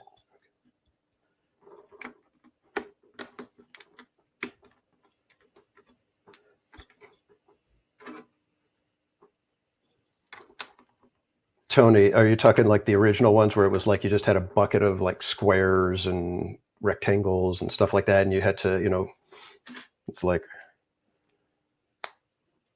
there we go, there's a plane, and it's just two Legos across. Because that's what I grew up with. I grew up when they first started with the space sets and things like that. They had a little bit of the city stuff going, but I remember me and my brother were into the space ones, and those were just getting started with those. Like if you remember the Spaceman Benny from the Lego movie, yeah, but those are the ones that we had.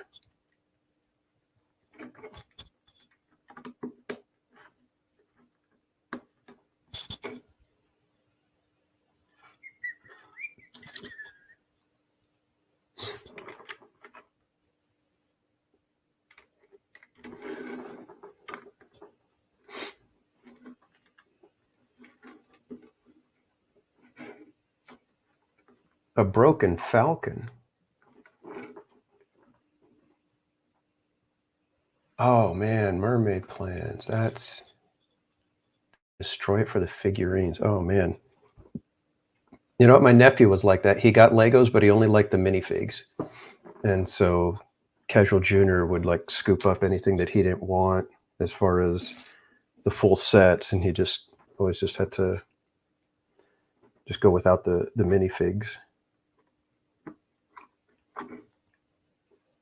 But yeah, actually, you know what? The Casual Junior is so methodical and such a great builder that when he was little, we'd build the sets and then he'd take them all apart, right? After a little while, they'd come apart. And so we had like 15 of the like shoebox storage bins filled with just all the different Legos. And when we moved into the new house, he had his own room, he had shelving. And so what he did was he literally went and got the old books and through, like I said, 10 or 12 of these buckets, picked out all the pieces and rebuilt, I'd say probably like 90% of his sets. It's insane what that kid did. Manny, welcome in, my friend. You weren't here earlier, but I was saying thank you to all my mods for a tremendous year. I believe you may have been one of my first mods. I know you're definitely the first mod that I met through the chat. I know that's the case. You were the first one because you were there the day that a bot was hitting me, and you were like, dude, you need to get some mods, otherwise you're gonna have your channel taken away. And so I made you a mod.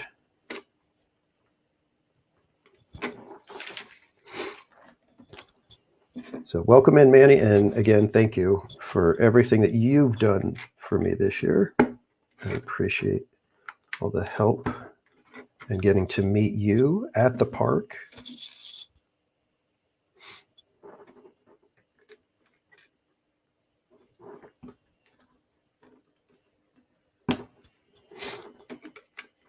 And just for anybody else who is just popping in, this is what we are building. We are building the Disney mini Disney Castle. We're not just kind of hanging out here just with Legos. We have a mission that we are on.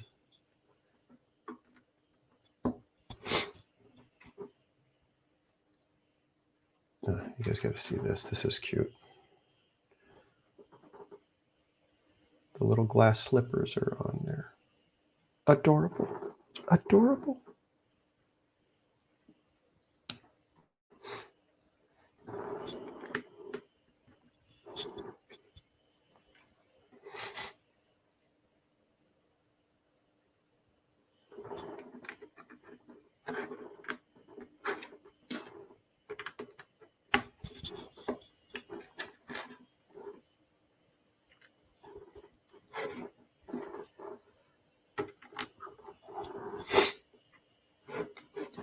Take this one.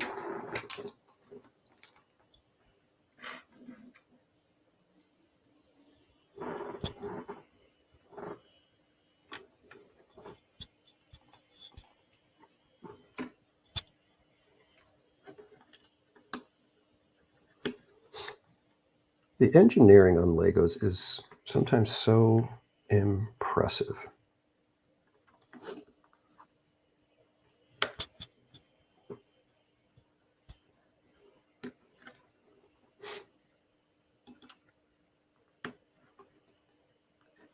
I don't know if any of you have seen stuff like that on Instagram where they show like the people who like really know how to engineer Legos.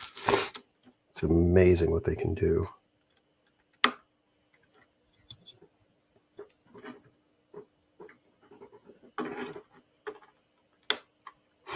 We actually, Casual Junior is a Legoland ambassador pass holder. So he has a lifetime pass to every Legoland park in the world. So he is a very small group, member of a very, very small elite group.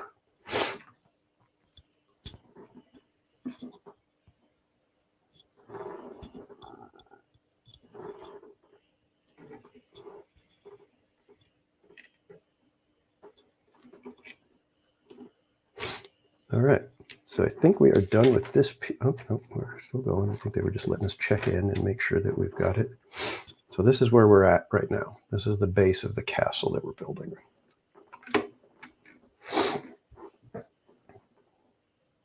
Oh, Kayla, yeah, my Donald new emo. Yeah, it was funny because Casual Junior grabbed him, and I was like, Donald is my character. Why are you grabbing Donald for your new emo?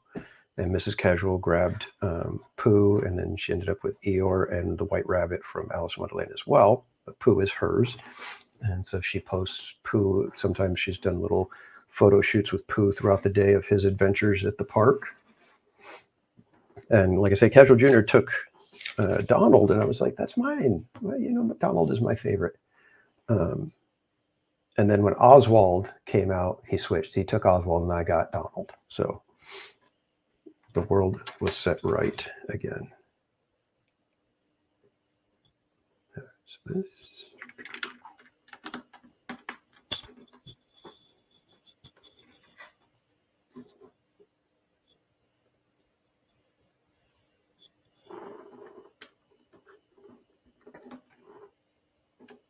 Thanks again, everybody, for hanging out with me. I appreciate this. This has been fun. I was supposed to go to Knott's today, but after everything that I've been dealing with for the last week with work, I was like, I really don't want to go and deal with the crowds because it was so insane on Tuesday, the day after Christmas. I went last year and it was rough, so I kind of had a little bit of an idea that, okay, it's going to be something, so got to be prepared for it. And I just was not prepared. It was like so much worse than I thought it was going to be. So I was kind of like, I really don't feel like going and dealing with that. How do I like Donald with no hat? Which Donald has no hat?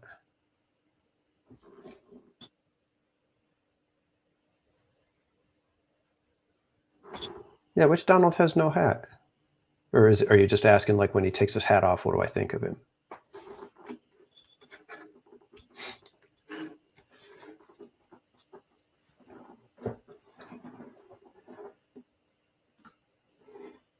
And thanks for inviting. It's funny because when I this was my office. And when we moved into the house, I was like, I finally have my office. Like, it's my space, because we have enough rooms so that, you know, Mrs. Casual has her room, Nathan has his room. And I finally got my office, because at the old house, me and Mrs. Casual had to share basically an office. So I had my desk and her desk backed up to each other. And so it was, I never felt like it was my space. So I finally had my area. So I was able to, I purchased a desk. I spent probably way more than I should have on this desk, but it's a nice, you know, somewhat, it's century modern-ish kind of look. I got my bookcase, I've got my little tables, I've got my thinking chair, which is just a little recliner. And I had it all set up. And then when I decided that I was going to be on live streams and, you know, videos with people, I was like, well, I got to figure this out. So it just turned out that it worked. I was like, all right, this is cool. I think it looks all right. And then I had that done. This piece right here, I just collected a bunch of images of the Disney attraction posters and arranged them, and then had it printed to fit this frame that I found, because I had this tiny little sliver of wall. And I was like, what can I put there?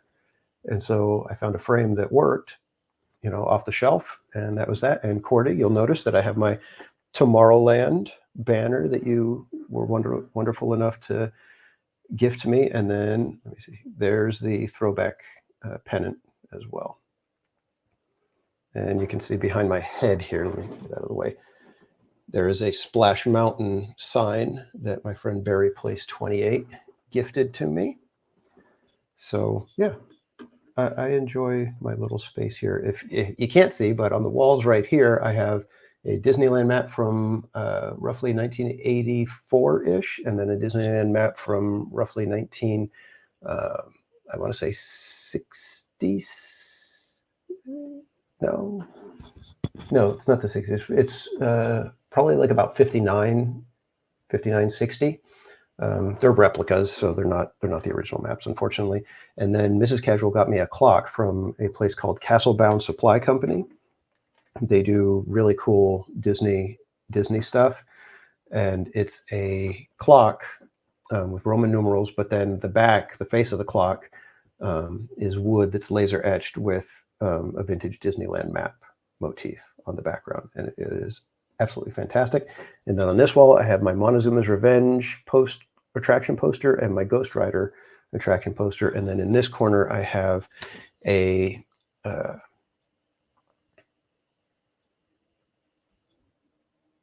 George Scribner. I was going to say Ellen Shaw, but it's not an Ellen Shaw. The Ellen Shaw is the Pooh one that Mrs. Casual has. I have a Tiki Room print of a George Scribner painting. And then you can see up above the bookcase over here, I've got 3 other George Scribner painting prints of his paintings. So, SoCal Sports. They Park Casual, can you tell us about how you chose to design the members only emojis? Okay. The Hey Kids and the Look Up, those are my little taglines that I like to say. You know, obviously, whenever I start a stream, it's always Hey Kids. I get that from, if you remember Three's Company with Don Knotts as Mr. Furley, he would walk in and Hey Kids, and try to be the cool guy with the younger people. So I figured, well, that's kind of me. You know, I'm an old guy, kind of in a younger man's space, you know, doing the YouTube thing. So I always just say that. And so I wanted to give you guys a chance to, you know, I was like, it's one of my little taglines. And then the Look Up, I figured, okay, whenever we get to a store, you guys can post Look Up and let anybody who isn't aware of it. You can remember, what do you do when you go into a store when you're at Disney? You look up, because they always theme the ceiling, the, you know, shelving at the very top. It's always themed. So make sure to check that out. And then let's see, the Boysenberry. Obviously, I love Knott's, so I had to do something for Knott's. The Catawampus, again, something that I wanted to do for Knott's. And that was actually suggested by the guy who designed it for me. The guy who designed Caterpillar, Ride Vehicle, Catawampus, and the Murder Beaver emojis. That was 8-Bit Theme Park.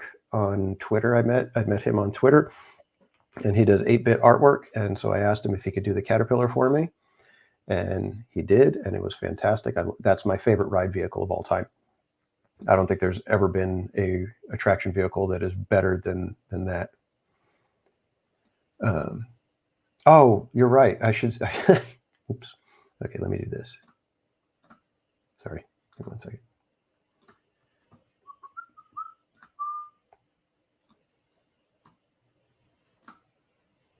There. Now you guys can have a little bit of a better view of. You've got the George Scribner paintings. That one is the Castle Bridge. Then I have the Mark Twain. And then over here, you can't see, I've got one of the C.K. Holiday coming through the trees at the back of Frontierland. And those are George Scribner paintings. And let me get out of the way. There's the Splash Mountain sign. We got the throwback pennant that was gifted to me by Cordy. And then also the Tomorrowland pennant that Cordy won, but then transferred over to me. So I apologize. And then I keep like just little knickknacks. You guys can see that toucans are one of my things, and that's why the toucan emoji is part of the membership stream. And the toucan goes back to when I first started in advertising, the first agency I was at, when we did our Christmas party. It was a white elephant type of thing. So me trying to be the creative person in the design department, I went and got a bunch of little tchotchke gifts and found a toucan piñata and put everything inside the toucan piñata. So when everybody else has their wrapped presents on there, there's a toucan sitting there. And I decided to name him. So he became the amazing, world famous Kriplakistani gift-bearing toucan of Christmas. And every year he would wish them Merry Christmas in a different language. So the first year it was Feliz Navidad. The next year it was Joyeux Noël. And then I think the third year was Bon Natale.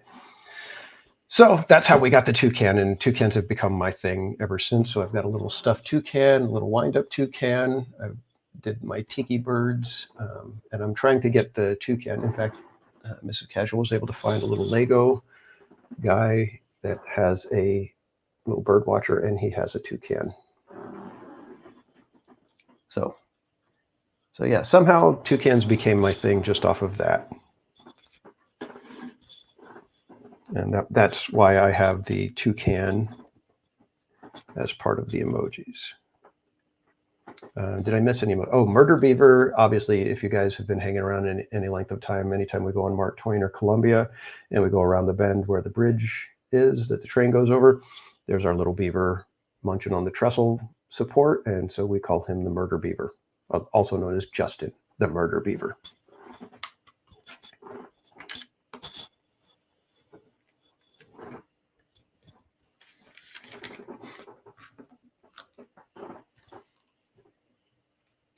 Do I have any Tsum Tsum left? You know what? I believe Casual Junior kept all of his. I don't think he got rid of his Tsum Tsums. And we had a bunch because there were several.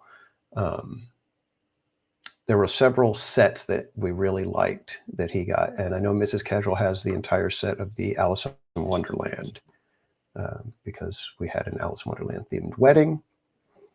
Literally Alice in Wonderland themed the whole way through, everything. When you got to the place, you would walk up the driveway and then go off into the gardens. And the owner of the place, he was a very handy man. He built everything on his property, everything.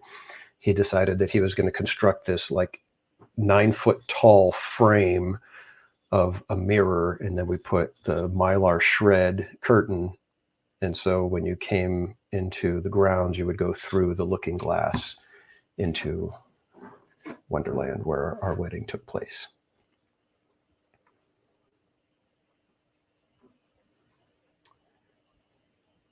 Yeah, exactly, Cordy. I'm so appreciative of that. I mean, those are really cool. The throwback night one, especially because there was, I mean, there was no way I was going to be able to get one. So I'm very grateful that you were kind enough to gift one to me, especially when it could have went to anybody, and you chose me.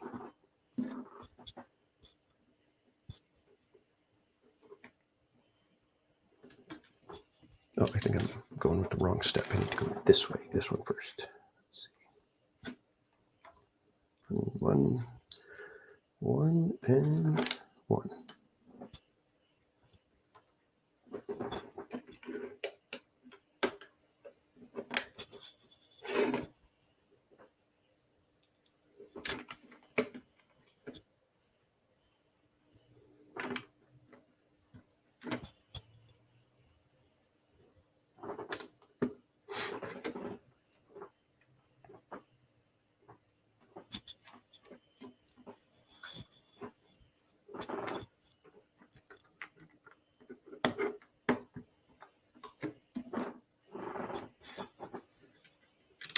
I should probably have some background music or something going right now, shouldn't I? I think I unplugged my speaker though, so I can't just tell it play something.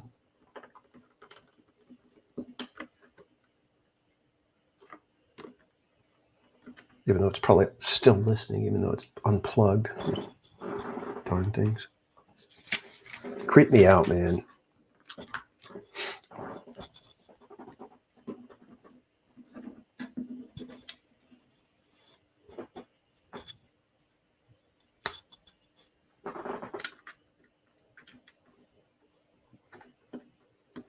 It's like we have the Amazon, what's her name? I can sing Copacabana. Her name was Lola. She was a showgirl. Yellow feathers in her hair and a dress cut down to there. She would merengue and do the cha-cha.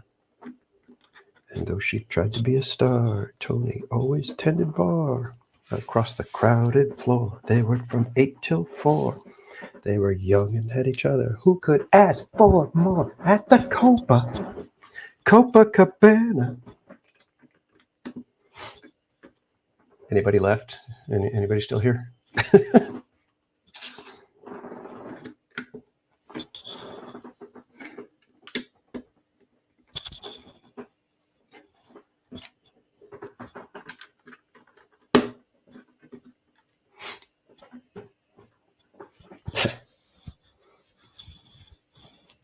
Don't put dancing emojis in the chat if you're not really dancing.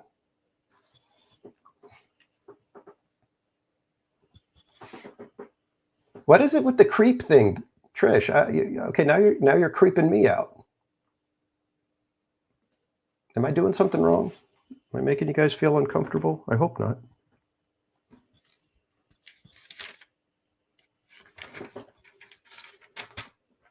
No, look at that. And did you guys know that when Lego puts their sets together, how they make sure that it's got all the pieces is they weigh it, and I want to say it can notice the difference if there's one of these pieces missing. A single stud, it can know, yeah, it's off by that much. That's how sensitive theirs are.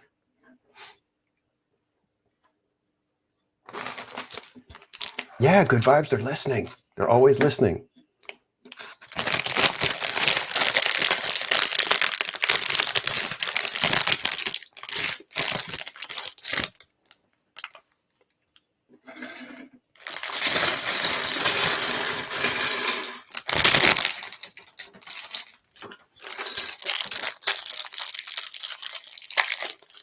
And Mrs. Casual, sometimes she'll do that. Like if we're talking politics or something like that, she'll like she's saying something just to mess with me.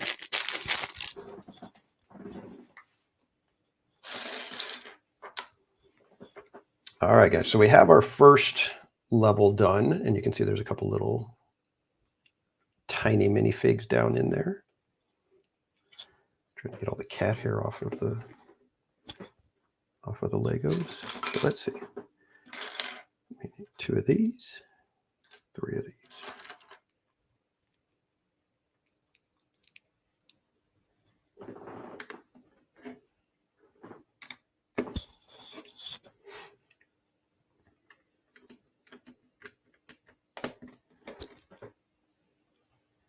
I want to say there was another song that I was practicing for Autopia Karaoke, but I can't remember. I'm trying to think of what it.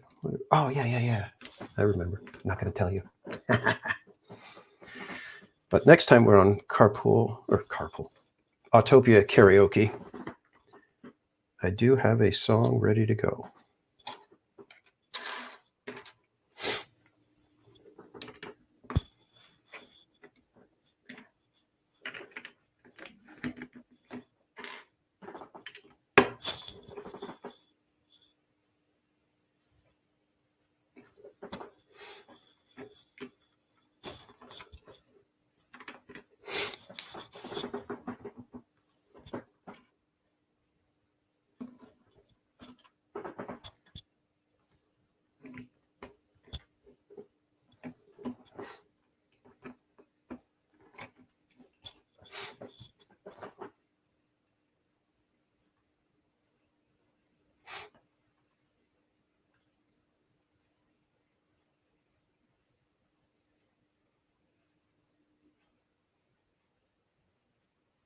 I have to sing Creep by Radiohead?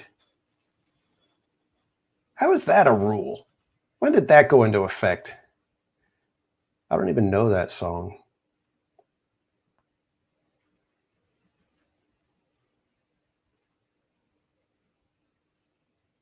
Yeah, that's.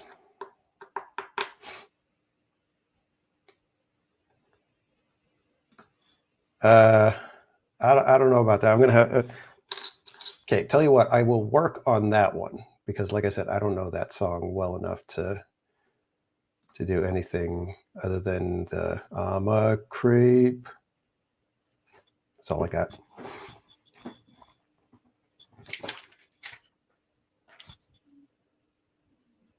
Okay. Done with step 27. On to step 28.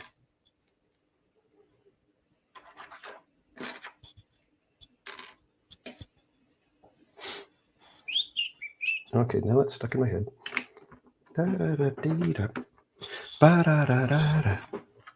Da da dee da da da da da da da da da da. Hey ya da da da. Ba da ba ba da ba.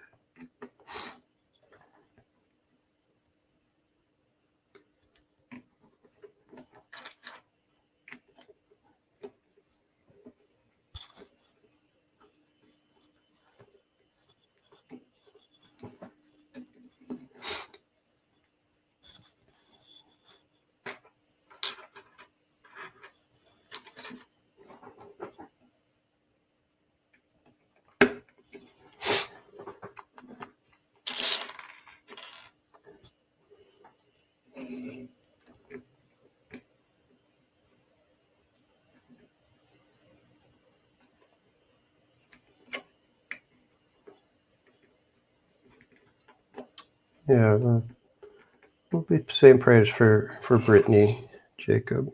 I know, especially at this time of year when things happen like that, it can be a little much. Buddy Hepburn, welcome in.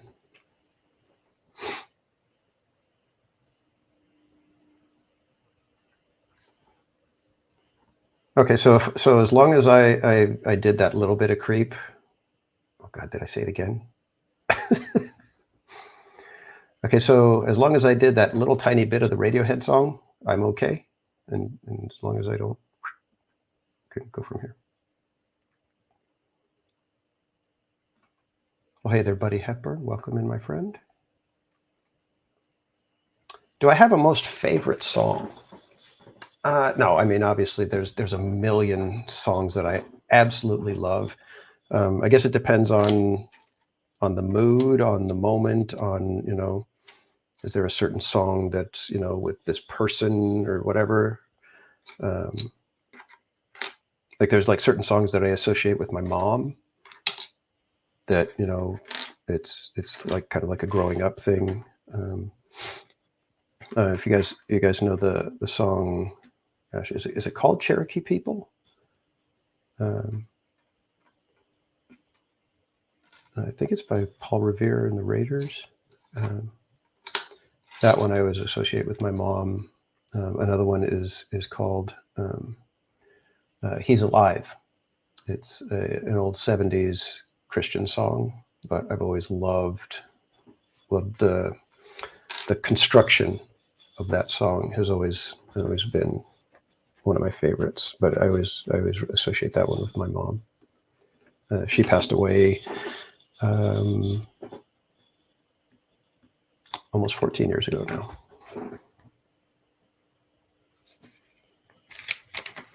And I always claim that she's the one who gave me my love for music and my sense of humor. She took me to see the movie Airplane when I was 7 years old, which shaped a lot of my sense of humor. Okay, I gotta find 5 of these. 1, 2, 3, 4, 5. And then I need to find 5 of those. 2, 3, 4, and 5.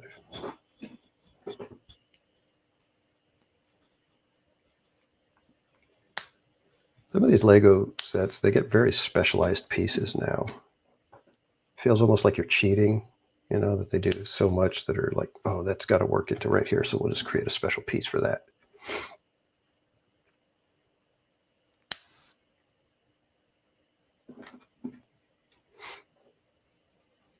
And then Casual Junior, when he graduated, they were able to choose a song that was their favorite worship song or hymn for their little slideshow when they were doing the graduation ceremony. And he chose the song Gratitude by Brandon Lake. And I've told him several times, I said, do you realize how mature of a choice that song was? And so whenever I hear that song, I'm just like, oh my gosh, what a great song. Most Wanted, welcome in. And Miss Garcia, did I say hello to you? I saw you earlier, but I don't know if I said hello. So hello, Miss Garcia, welcome in. All right, let's see where we're going to put all these pieces.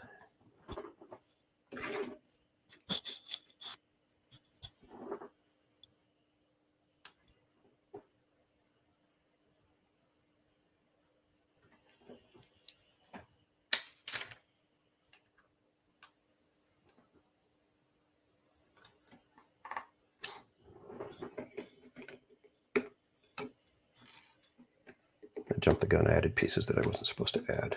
Bad.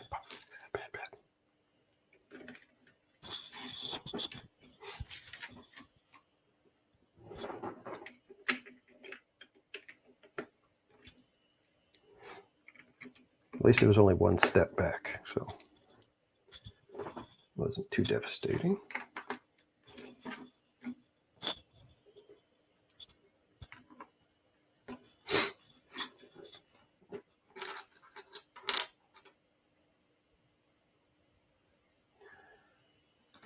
Paul M. No, I do not remember that one. Wow.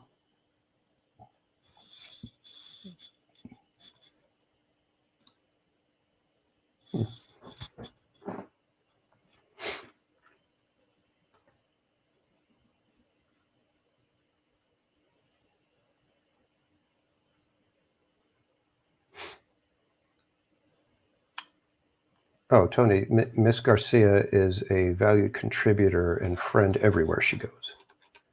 I don't think I've ever seen anyone talk bad about Miss Garcia.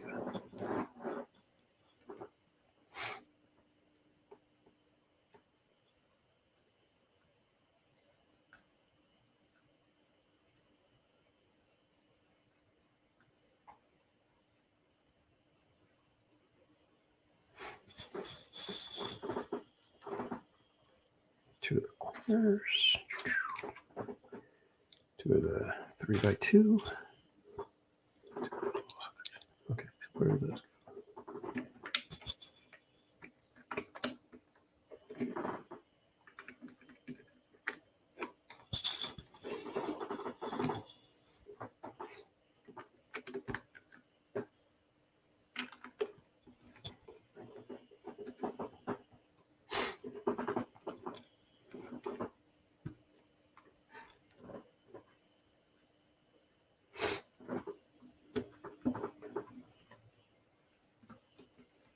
Yeah, see? Everybody knows. Everybody knows.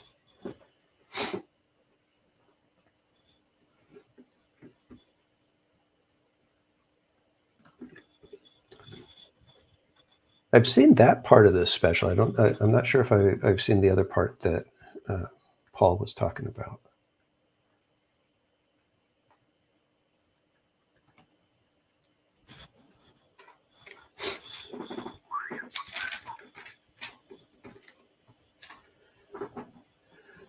Okay, got a lot of pieces on this one. Let's see, two of these, and two of these.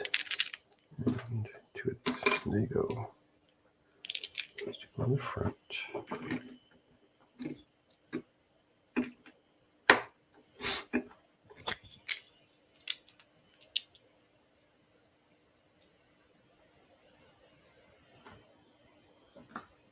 Okay, that's cool. That's cool, Paul. You were out there when Dick Dale played guitar on the roof of Space Mountain. That's awesome. I would have loved to be there for that.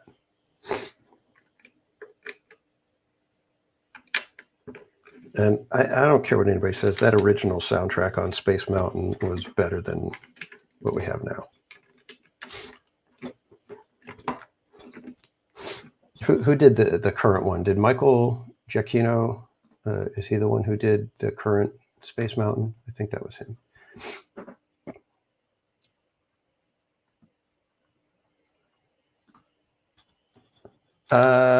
Actually, it's not really much of a hobby. I haven't been able to do it a lot, but when Casual Junior was little, we loved building Legos.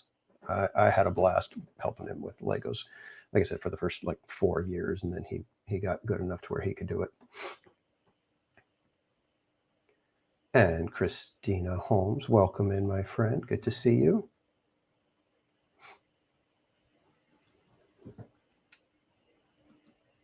Yeah, Jacob, I'll be in Katie's chats here and there. I'll be able to say thank you and everything. So, and sometimes she's good at going back and watching people's streams at times. So, if she's nice enough to and has time, it's a busy time of year for everybody as well. So.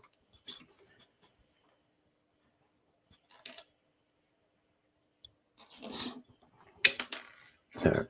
This one gets a little weird. Got to tuck back in to the side over here.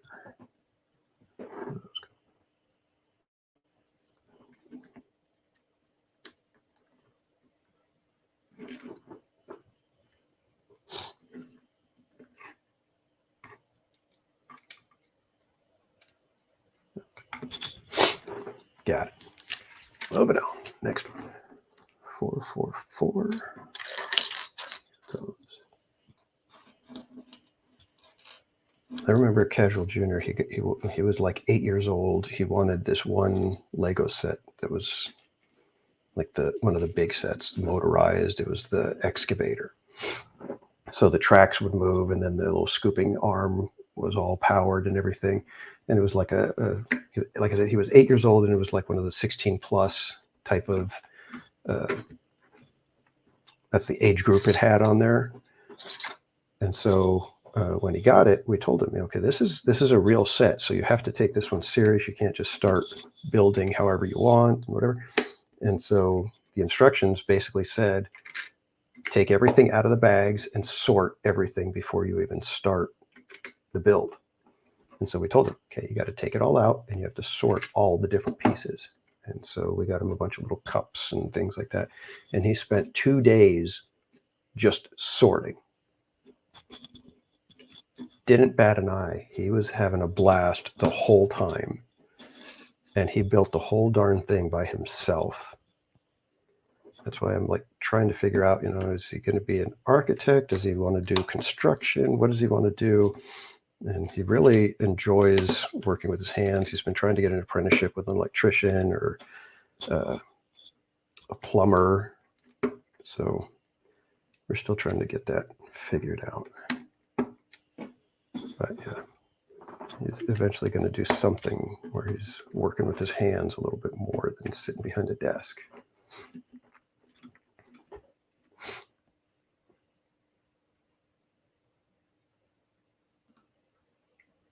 Oh, come on, Michael. Well, I guess, yeah, it does take a little bit of patience, and you got to kind of, yeah. I guess it's not for everybody. I have a blast with it, though. I love building Legos. Hence why Mrs. Casual got me the Lego set for my 50th birthday. What'd you get for your 50th birthday? What'd you do? I went to Disneyland and got some Legos. Where is that? I don't see that piece. There it is. This one goes here. These goes here.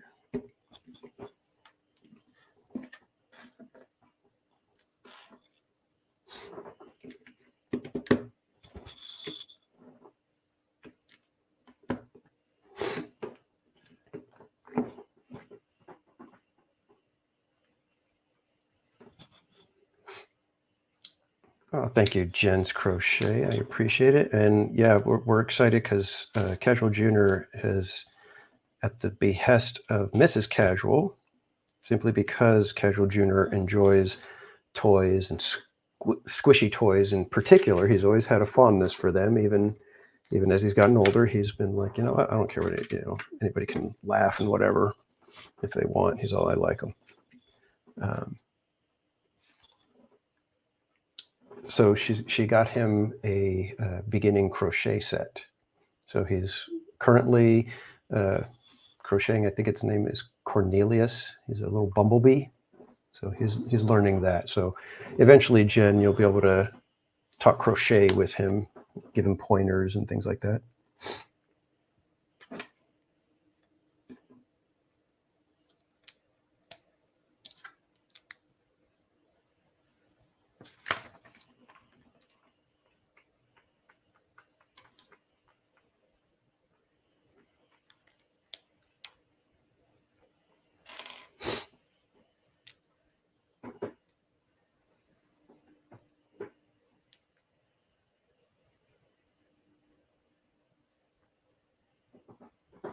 There was an ice cream recipe. What ice cream recipe? Come on, guys. You guys know me, but know me and my ice cream.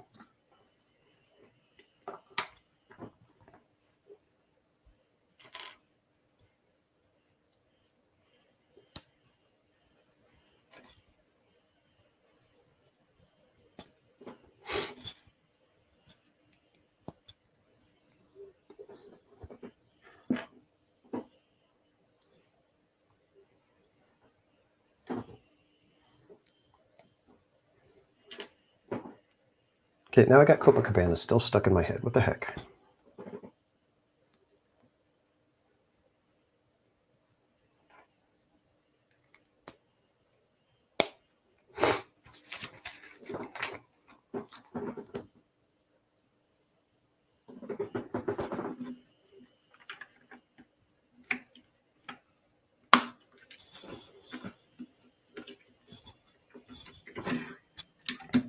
Oh, I just knocked off one of the alarms.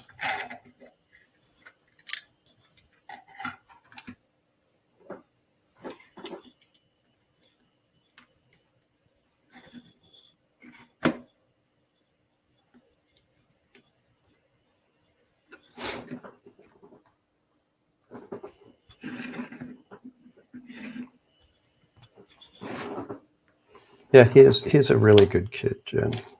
I'm very impressed with how well Mrs. Casual has raised him. I'm not taking any credit. It's all Mrs. Casual. She's the one who's instilled plenty of good traits in him, has prayed for him constantly. So if there's anything good that comes from Casual Junior, it is because of the incredibleness of Mrs. Casual.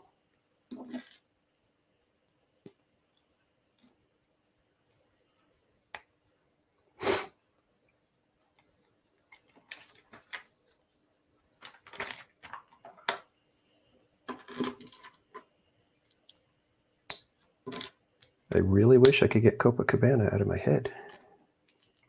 Just sitting here going, da da da da da da da. What's another song we can sing?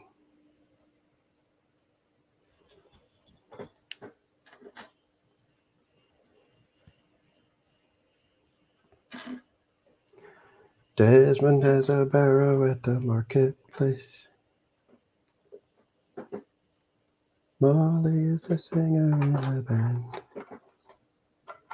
Desmond said to Molly, girl, I like your face. And Molly said this as she takes him by the hand. Obla-dee, obla-da, life goes on, rah. La la la, the life goes on.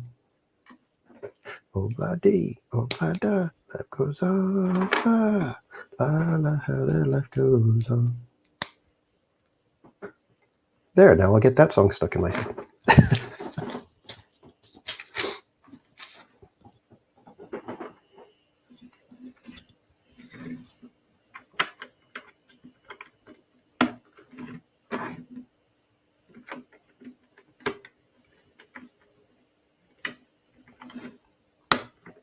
It's not working. Copacabana is just too strong. It's just too strong.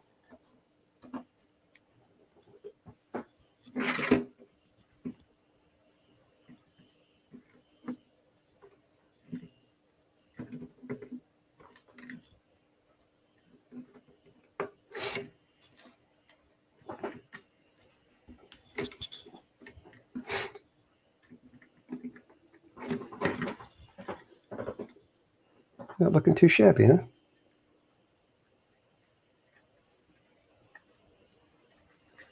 Fun. Fun, fun, fun. All right.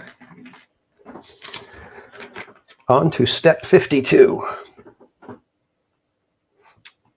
Charles Richardson, welcome in, my friend. How are you doing this evening? So does anybody have big plans for New Year's Eve? How many people are going to be at one of the parks? Cordy, are you going to be at the parks?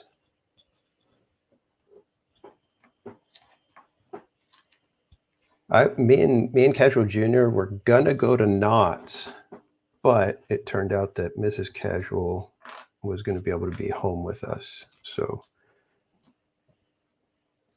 because of that, we decided to have a quiet family evening here at home.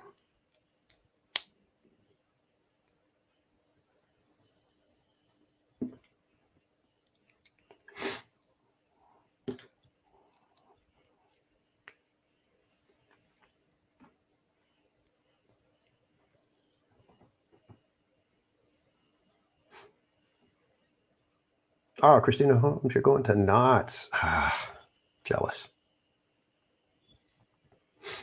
Last year it was awesome because Disneyland, they didn't do their fireworks. Knott's was like, you know what, we paid for these, launch them. Go in the rain. Who cares?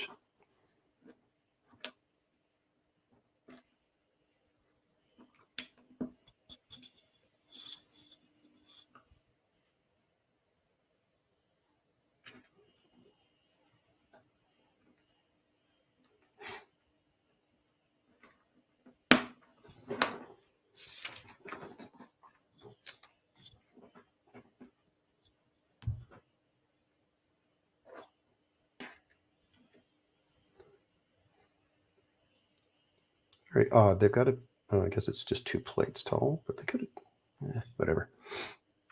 It's an odd piece. It's 2 plates tall, but then they have you add another 2x1 plate to make it a 4 or 2x2 plate. It's just weird. Not sure why they did that.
always makes me nervous when we have pieces like that. You put it on the one stud and then half of it is hanging off.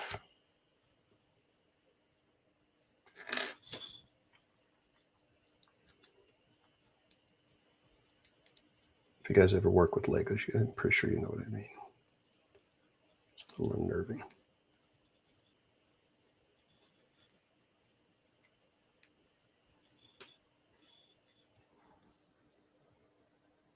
Okay, that's what I did wrong. Never mind, it wasn't hanging off. It was supposed to be centered. You don't normally do that with Legos. You don't normally center it on the piece like that. Interesting. Interesting.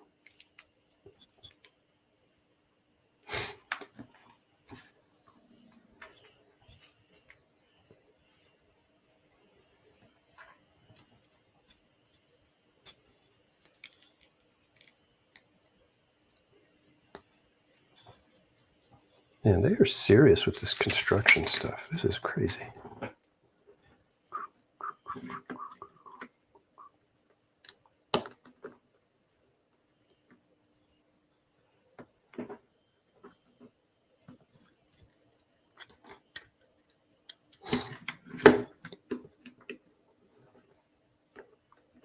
It feels like it sits a little weird there, but it's the way the drawing shows it.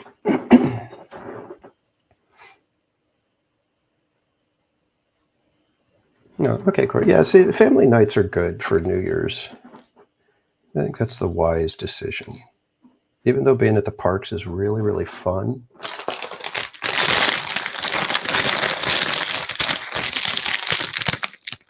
if you can have a family night, you tend to make better memories, in my opinion. Not to say you can't make good memories out at the parks, especially if you have like extended family over and everything. Then it gets really silly. People are staying up late, everybody's tired, you start talking and doing stuff, everybody starts laughing at every little thing. All right, here we go. We are starting level number 2 now.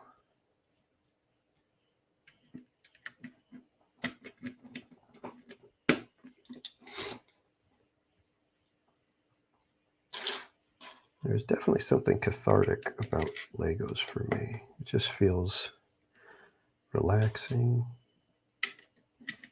I feel like you accomplish something when you're done.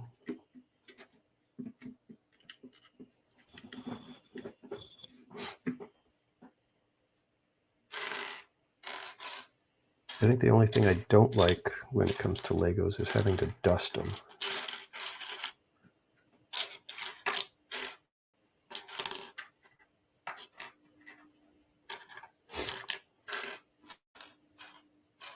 Okay, where is that piece?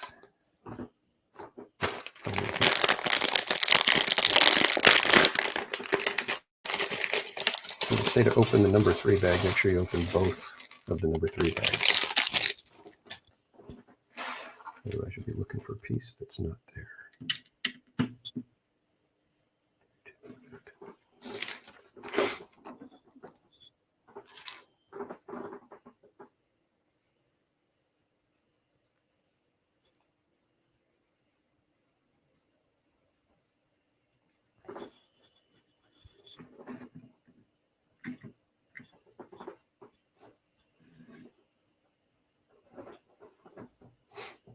Ooh, a fry bread recipe.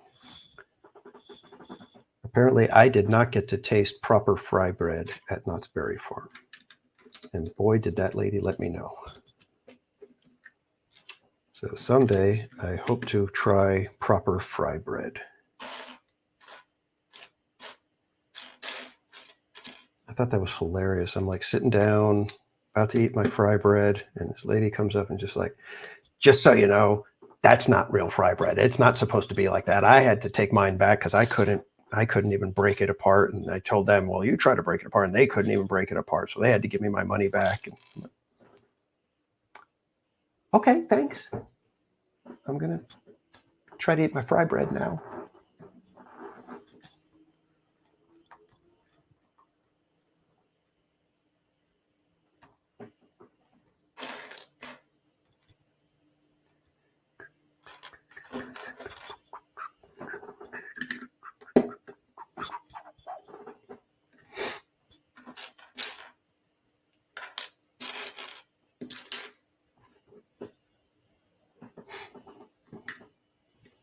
So does anybody have any New Year's Eve horror stories? Like it was like the worst New Year's Eve.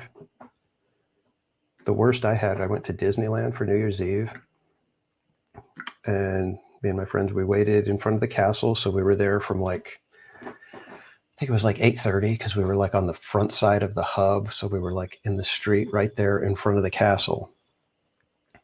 And so we were there for like, I think it was like 3 hours, 3.5 hours. And it started getting really windy. And so when it came time for midnight, it was like, Happy New Year, all this stuff. And they couldn't do the fireworks. And even the guy that was on the castle with Mickey Mouse, and they're like, he's all, we're trying to get the fireworks going, folks. They're telling me that they're coming up soon and blah, blah, blah, blah. And so then like at about like a minute and a half after midnight, they start the fireworks. But it was so windy. You were watching the fireworks and they would explode and you would watch them move across the sky as they exploded. It was so insane. And then, so it's really windy, you get your fireworks, you finally get done with it. And that was the only time I had been in the front of the castle for New Year's Eve. Every other time it was up by It's a Small World or something. Oh my God. It was, I think, 1:30 when we finally got around to the other side of the hub and were able to sit down in a bench. It literally took us an hour and a half for all the crowds to shift and move around and get to the point to where there was not room enough to figure out what's going on. I had somebody talking to their friends while they were basically leaning back on me as I was moving forward. They were against my back. They were leaning backwards on me, talking to their friends, using me to prop them up. It was crazy. And then God bless him, the custodian, the janitor that was stuck in that crowd. He's sitting there. He's got his broom. It's wall to wall, people. You're doing this. We're walking. He sees an empty soda bottle on the floor, on the ground right there. In the middle of that kind of a crowd, he bends down, picks up the crushed bottle, and holds it until he could get to a trash can. I was like, holy mackerel. What step are we on? We are on step 68. Step 68. Had you waited just a few more minutes, actually probably like maybe another minute or so, we all would have been able to say, nice. All right, what are we doing? 2 of these. Ow, pinch me. 1 of these.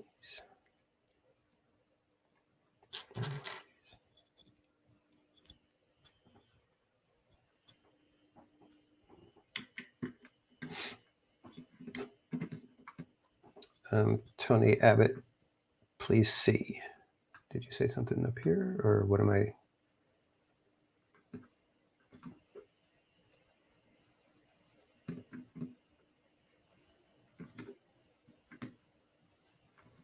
Tony Abbott, if you wanted me to see something, let me know what it is. Or if you wanted to see something, let me know. Oh, you've never been to Disneyland at New Year's Eve? It's definitely something to experience. I mean, it is, like I said, beyond crowded. I always my recommendation to everybody whenever I hear that somebody's going, I always tell them, know where you want to be for midnight, and then get there by like 9:30, 10 o'clock. Otherwise, you run the risk of everything getting so crowded that you don't make it to where you want to go. That was my experience. It may be different now. I don't know. But when I used to go, I went several times. And it was, if you want to be, if you know where you want to be, get there early, because the park gets so crowded that sometimes it's difficult to even walk through the areas.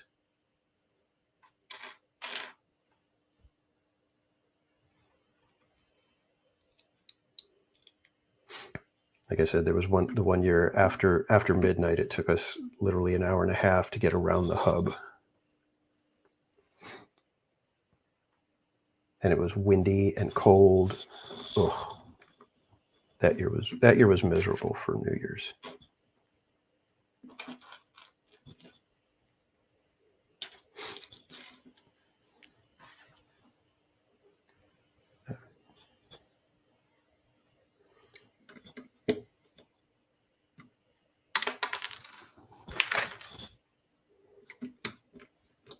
We're pretty close to being done already, it looks like. I think we're at least halfway through the book. We've only got one more bag and we're halfway through this one, so not too far off. I can't wait till we start building all the spires and everything. That's going to be fun. Step 72.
Trish, if you're still here, is the fry bread difficult to make, or is it a fairly easy type of thing?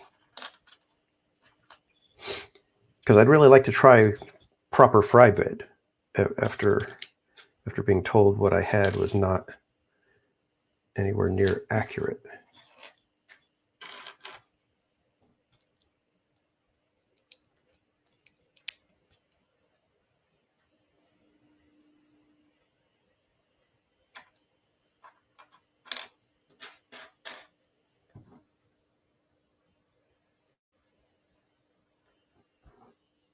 Good for there it is.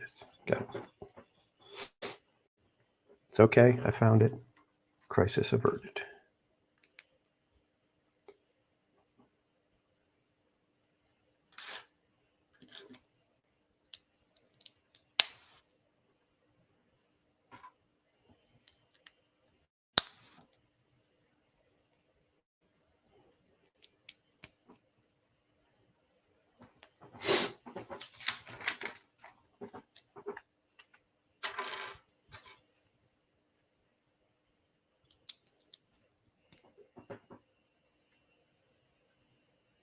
Okay, yeah, Trish, if you could share with me on Insta, that would be cool. If I have time, I might be able to surprise Mrs. Casual with a fun dessert for tomorrow. Although we do have the Dutch apple pie from Riley's farm that we still need to bake. So maybe I'll do that tomorrow, and fry bread might be a different time.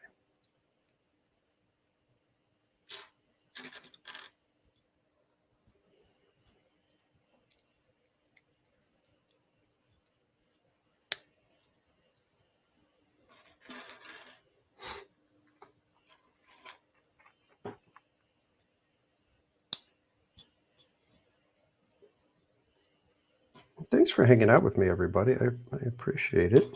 Like I said, I was thinking of doing this, and then I kind of lost track of it, and then just kind of threw it together today. Just decided, let's just do it. It was fun, though, going through all the old live streams to try to figure out, okay, what's a good thing to reminisce about. It was fun seeing all the old shenanigans that we got into.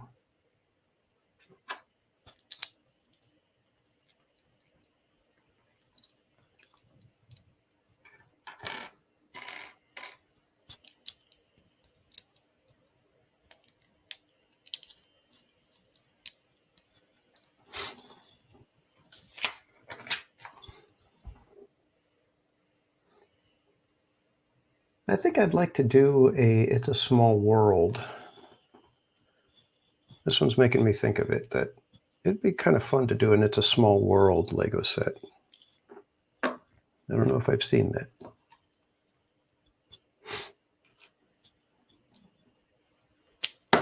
Oh. Set it down and do it this way. There we go. Better.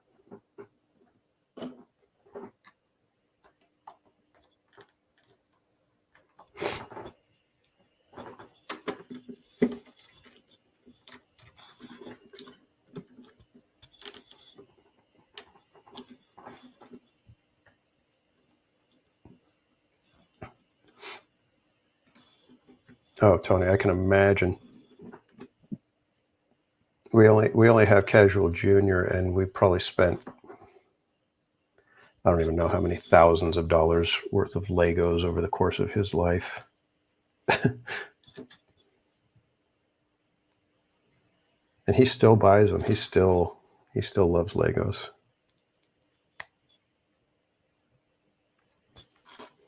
But I don't blame him. They're awesome.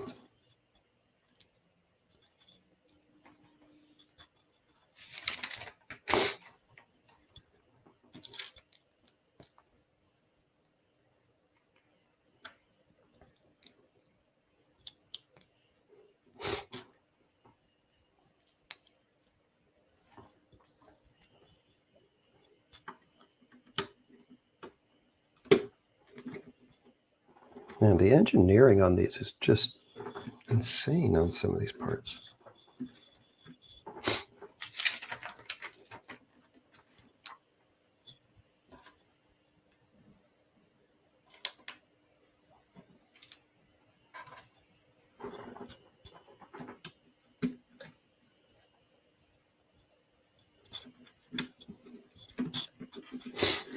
It's looking pretty good. Starting to resemble a castle.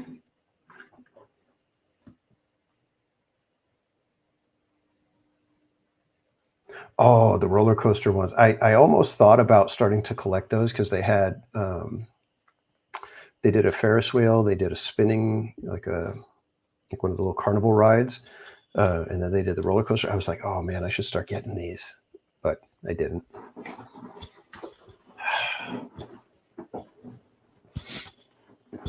And then Mrs. Casual, she does at least she used to do. She's kind of gotten out of the habit the last couple of years, but her thing was she was doing the Christmas Village out of Legos. So she has like probably 8 or 9 sets that are like each one is like they release a new one every year. So she did that for several years. But yeah, Donnie, $1,000 on Legos. That's what, like 9 or 10 sets. Depends. You could probably get that. Depending if you get the good sets, that could be like maybe 3. You get the Death Star and one of the expert Star Destroyer ones. Yeah, you're looking at probably like good $400-$500 each. All right, where we're at. Step 90. We're getting there, kids. We're getting there.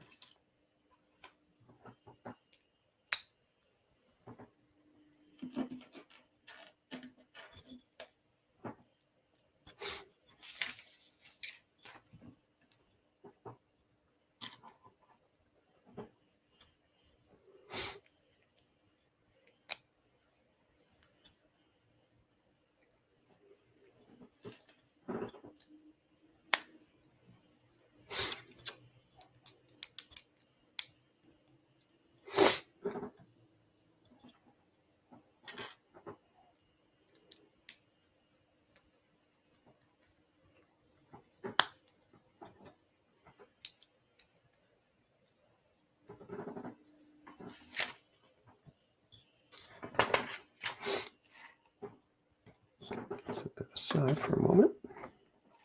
And now we're on to a separate piece that is going to attach to that eventually, I'm sure.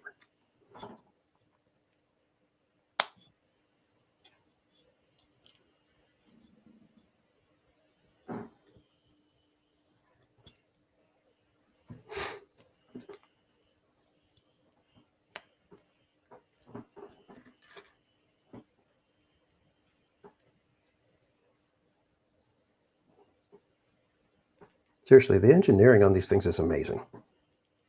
And I know they've got computer, assistance. It's not necessarily somebody just sitting there building, trying to figure it out, but still.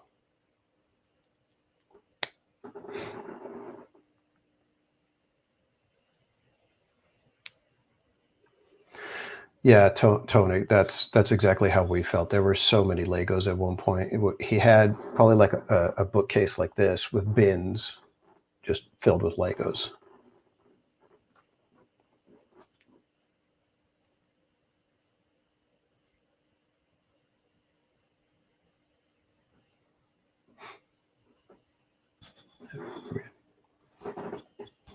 Moving on to step 96.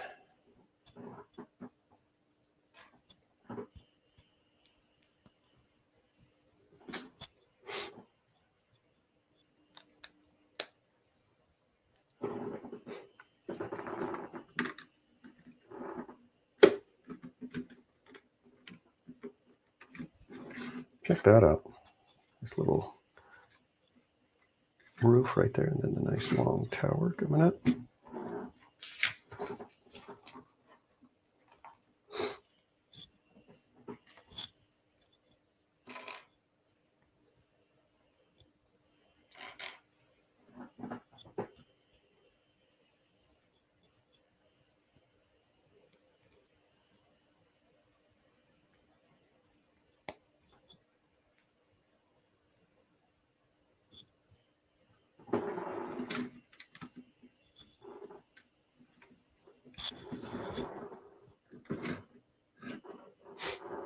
This is cool looking. Just getting a kick out of this.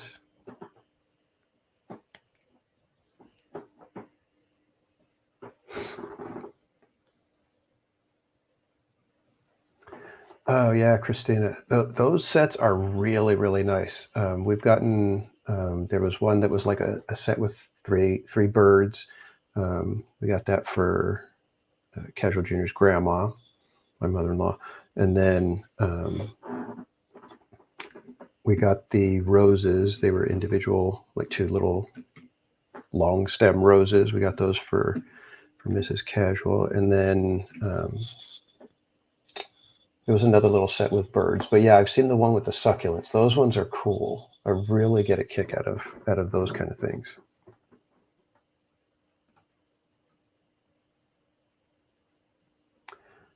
Buddy, yeah, the nano coasters. I actually have the Ghost Rider one up here. Let me show you that real quick. And if you are going to get one, I would definitely say this is the Ghost Rider nano coaster. They are really cool, but very difficult and very delicate.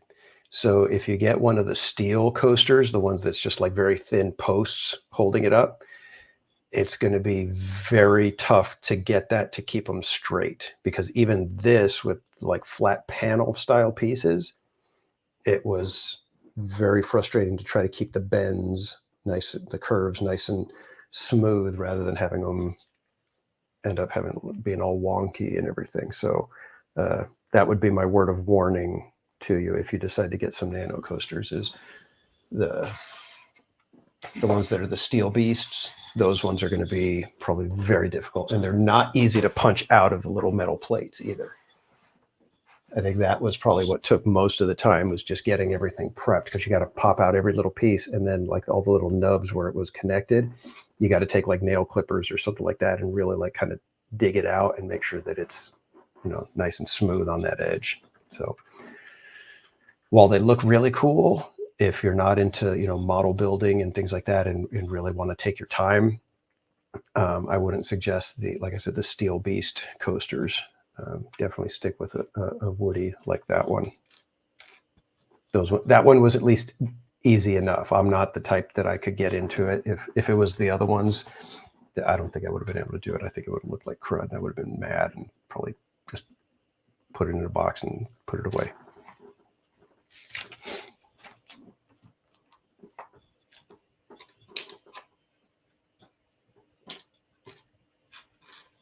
And the only reason I got that one is because Ghost Rider is my favorite coaster. So I was like, well, I got to get that. Same reason I got the Ghost Rider attraction poster. I was like, well, I kind of got to get it.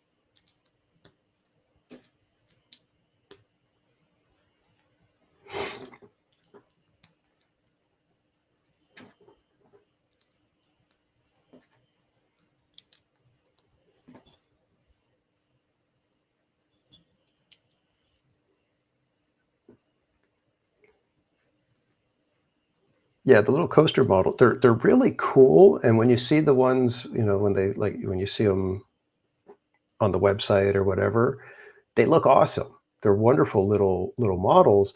It's just like I said, they're very delicate, and if you don't have a tremendous amount of patience, they could be more frustration than they're worth.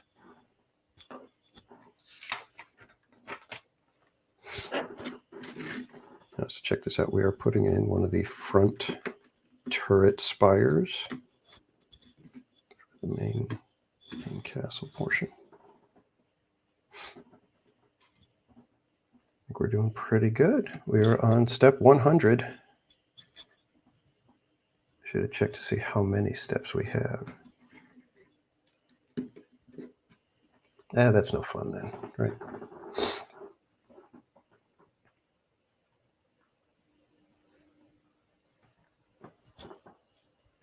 Oh, wow. Yeah, they've got some crazy gigantic pieces. And a football, that's actually, we talked to one of the Lego master builders at an event that Casual Junior was able to go to. And he was saying that one of the things one of the first tests they give you is you have to construct a sphere, of like a certain amount of of width or whatever. And he said, if you can do that, you're probably pretty much set. You can do pretty much anything else. All the spheres are ones that it takes an engineering and constructive kind of mind to be able to figure out what you're supposed to do for those ones. So I've never attempted a sphere. I've wanted to, but I'm like, I'm just going to assume that I could do it rather than, go through the process and realize, hey, I can't do it. I can never be a master builder. I'm going to go ahead and, you know what? I could probably do it if I tried. So if I wanted to be a master builder, I could. I'm just going to go with that.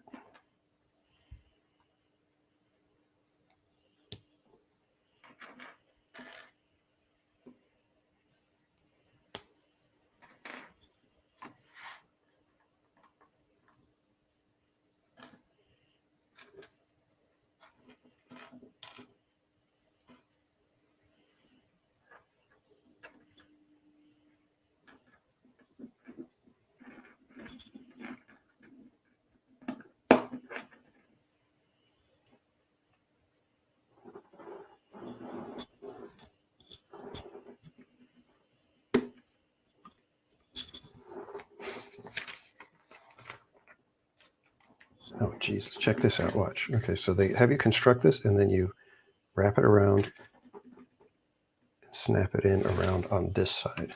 You see that? That's crazy. Just because they wanted to get that gold piece on the front. Wow.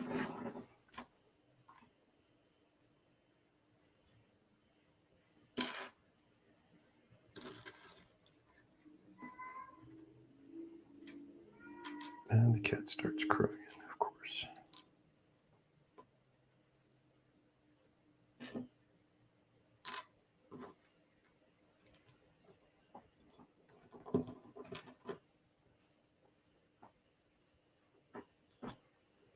Yeah, that's part of the fun, Christina, is as you're building, you start to see how it's coming together. Oh, I think I got these ones on backwards. I do.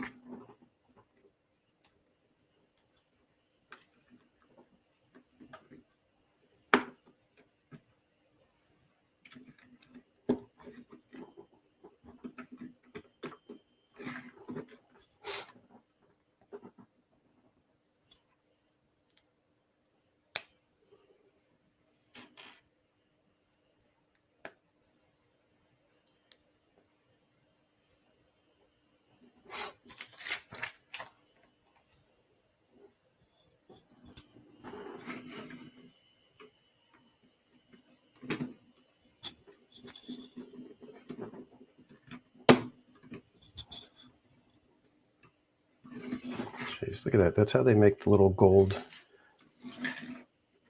turret. You wrap it around it rather than, you know, actually just locking Legos. It's like, no, we're gonna do something even more fun. Impressive. Most impressive.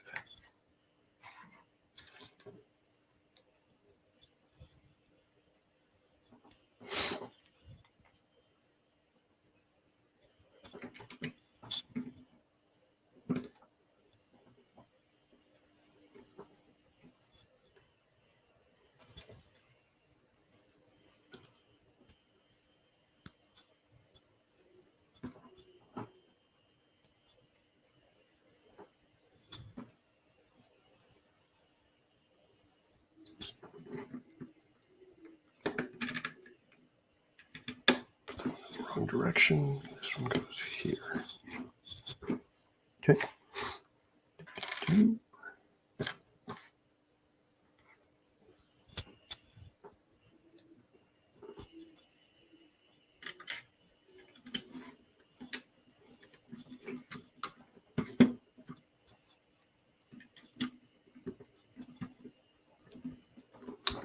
Hey, EXP, welcome in. What are we building? We are building the mini Disney castle here. So we are probably a good 60 to 70% through it. And Mike Skellington, yes, I am impressed that you got that. Most impressive. CL, welcome in. Good to see you all. Thanks for joining. I hope everybody is getting prepped for a wonderful New Year's Eve weekend. Everybody hopefully gets Monday off so you can recuperate. As I mentioned earlier, on the 2nd, I start my new position at one of my, they are currently a client, and they will now become my employer. Which is a good thing. It's all good. It's all good.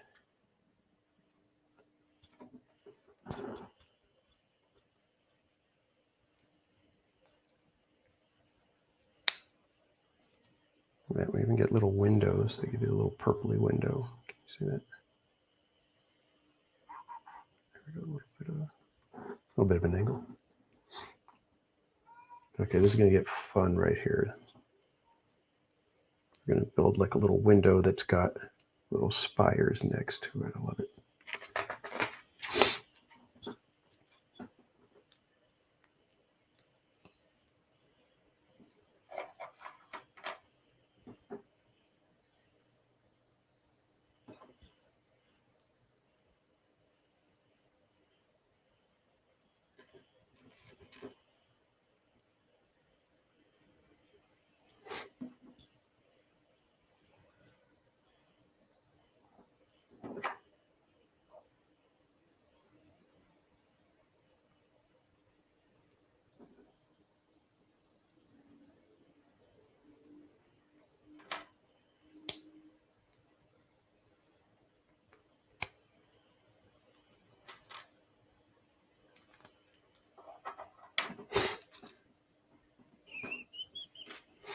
I don't know if you guys were with me for the Not stream the other day, but when I passed by, they had a new little guaranteed win midway game style thing where you use the pop gun to knock over the wanted posters, and you could win Catawampus. And this is Catawampus here. Look at him. Look at him. So I thought I'd win it because I thought for sure Casual Junior would love it. I showed it to him and he's all, oh, that's nice. I was like, you don't like Catawampus? He's all, well, not really. So Catawampus is mine. So Cannoli Sasquatch, my friend, how are you doing? Welcome in. If you guys don't know Mr. Cannoli Sasquatch, I'm putting his link in the chat right now. Be sure to check him out. He does amazing movie and pop culture reviews and commentary. So be sure to check him out. Am I missing pieces? Oh, no, those are already done. I don't have to add anything with that step. Okay, moving on. I'm going to do a couple more little purpley windows. Check it out. I think you can see it better now, but before it's in the window. Very fun, very fun.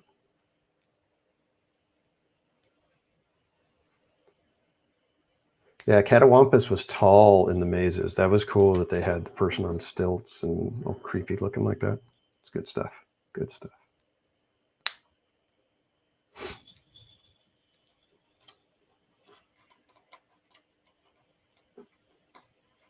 See, that's what I like about Knott's with their Halloween stuff. They don't rely on the movies. They have to create everything on their own. It has to be their own homegrown IP and stories, and they've done really well in creating Ghost Town and having continuous stories and interconnected. I really wish they would get a little bit more into the conductor and the portals kind of thing. I wish they would have like little areas where it's like you actually walk through a portal and you're in a different area at that point, kind of thing. I thought it was just a statue and then blah. Yeah, that's the fun stuff. That's the fun stuff at Scary Farm. All the unexpected things. Thankfully, I have no reflexes, so even when they scare me, nobody knows it.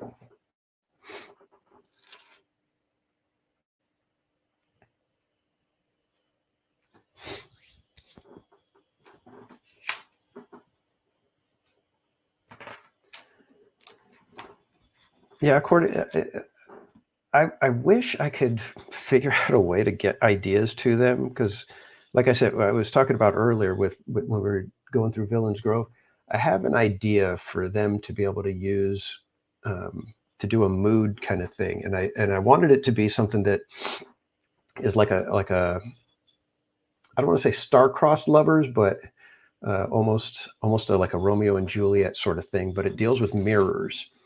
And it's, you know, people who fall in love somehow across time, and or something, you know, maybe it's across time, maybe they fall in love and then something happens, but the mirror is how they're able to see each other. So like one of them dies and the other one can look in the mirror and see them, but they can't touch. You know, they can see them and they can, you know, kind of interact with them a little bit. They can't speak to each other, but they can see each other. And then, like, you know, things go on and, you know, there's somehow that they want to, you know, get through the mirror or whatever. But then at the end of the maze would be that there's the two mirrors facing each other across a hallway kind of thing. And so there's the two lovers that can never quite get to each other. And that's the mood of the whole thing. It's like a bittersweet ending, but they're basically kind of trapped behind the mirror, but they can see their love across the hallway. So that's my idea. I don't know if that would make any sense or how to do that, but I know somebody that would probably be able to help me write something to, create a flow and a mood and, the different sections within it. Rachel Castro, welcome in, and say hi to Tiffany for me.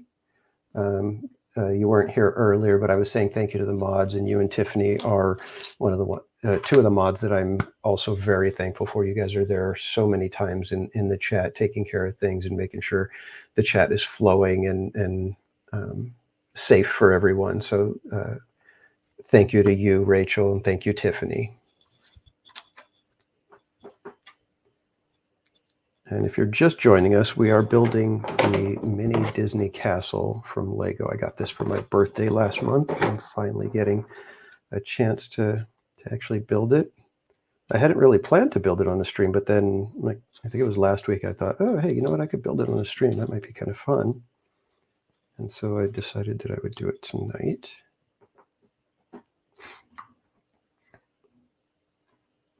One of these. One of these, one of these, and one of these. Okay. Let me make it look like that.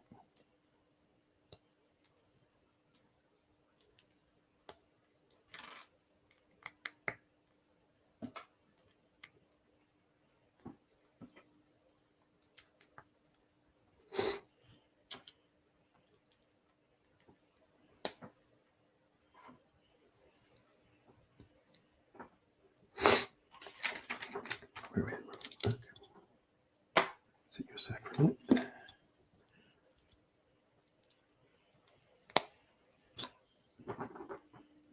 Purple Angel, welcome in. Good to see you again.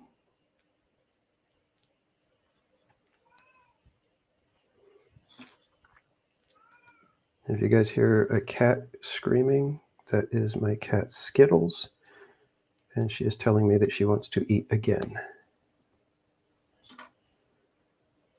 She's demanding that she be fed.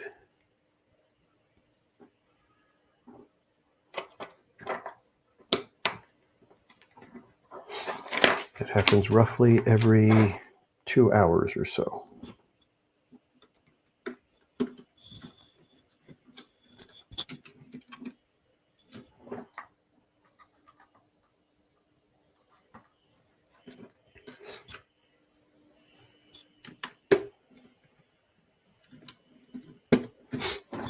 Looking good, looking good. We've got ourselves a pretty good looking little castle here. We are on step 122.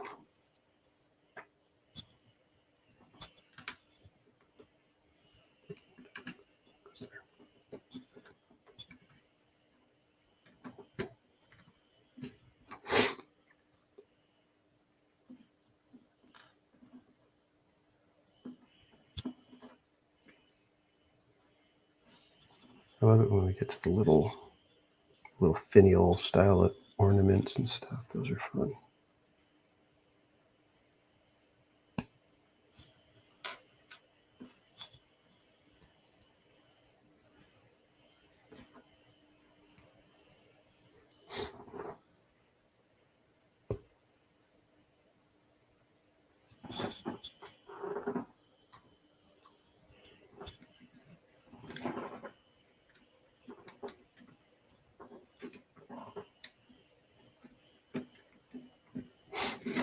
Looking cute, looking cute. I love it. I wanted the original one when it was like the big giant castle. I wanted to get that one, but it was Disney World's castle.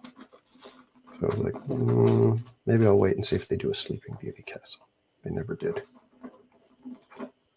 Got a lot of leftover pieces. That's making me a little nervous. I feel like I may have missed something somewhere.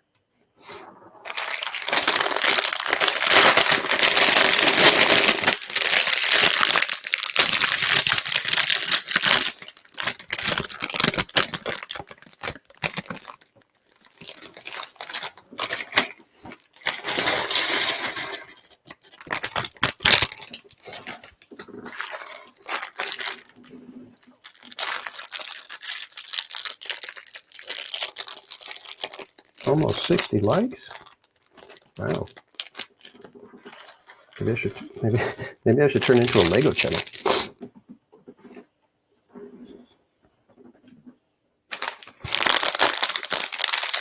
Although I think that might be more expensive than the live streaming at Disney Parks channel.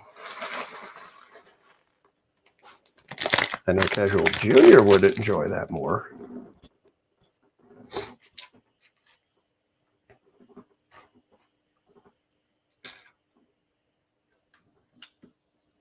All right, now we got to be careful with these because there's different size little satellite dish style pieces. Let's make sure we get the right ones.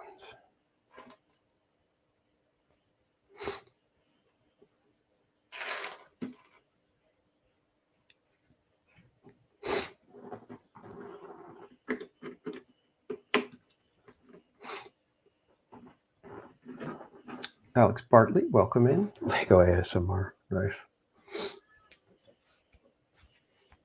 And Purple Angel, I hope our streams are able to help you stay a little bit away from the depression. I know things can be tough at times, but I hope we're able to alleviate it even just a little bit for you. So thank you for joining us. We will do what we can to help you out as best as possible.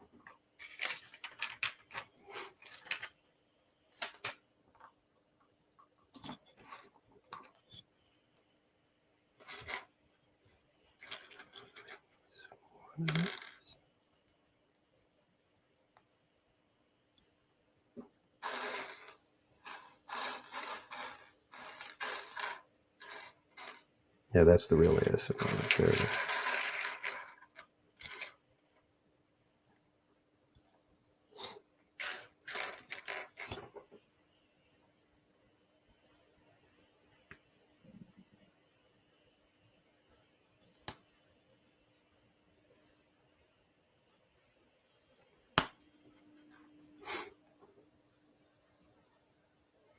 Oh my gosh, wow. I would even make the little gate. It's cool. I like it. I'll show you guys as soon as I finish this one what part we just built. Yeah, there it is.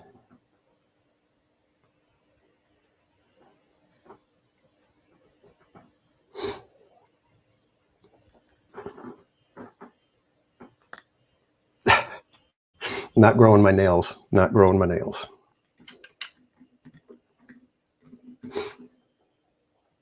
Oh yeah, EXP. There's probably lots of people that are just like, hey, I'll build Legos on YouTube. Why not? So check it out. Can you guys see in there? We built the little drawbridge gate thing that goes in there. They thought of everything. Oh yeah, I'm supposed to talk like this while we're building the Legos. Time to turn the page.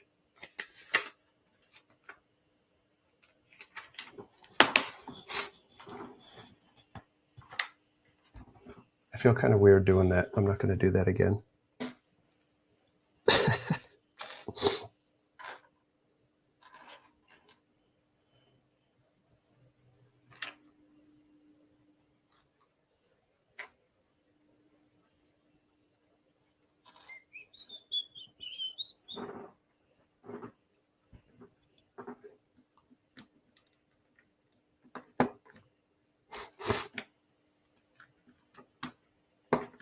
Again, I apologize, guys, for the sniffles. I knew I should not have shown the little video with Hope. At least I should have known that this was going to happen and been prepared. But, you know.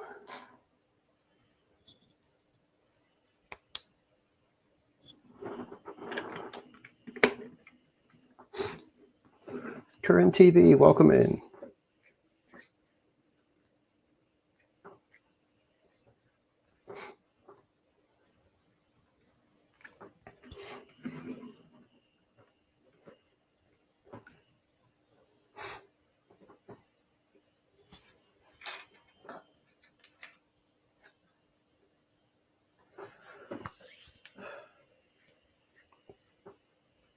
Yeah, see that's funny. The combination of voice and the Lego.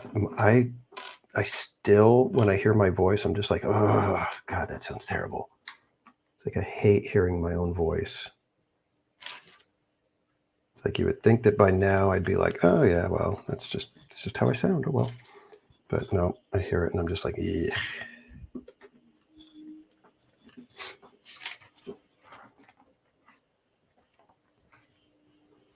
Oh, this little part looks like it's going to be fun.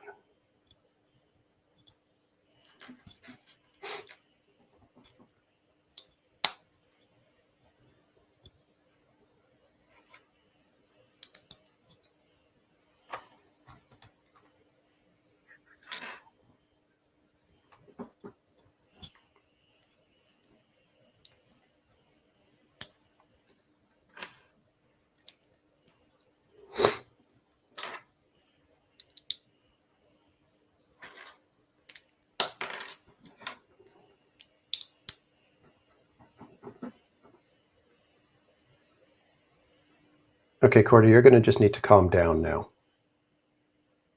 The sniffles are part of the ASMR experience. Yeah, I'm not hip on the ASMR, but I guess anything that makes noise can be ASMR, right? Somebody who's going to enjoy just about anything out there.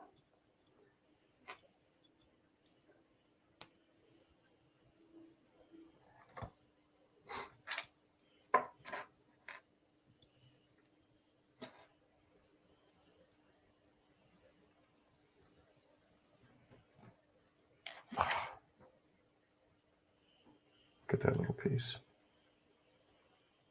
Love it.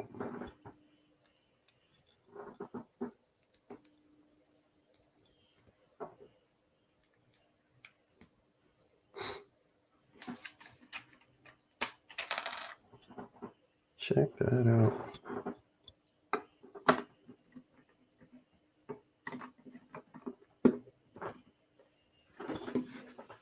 Look at that.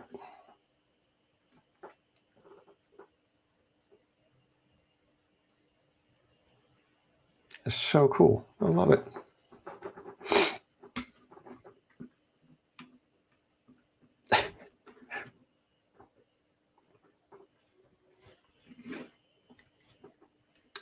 CL, I appreciate that, but like I said, when I hear my voice, I'm just like, yeesh. I often wonder how do people even deal with it on my streams? It's like,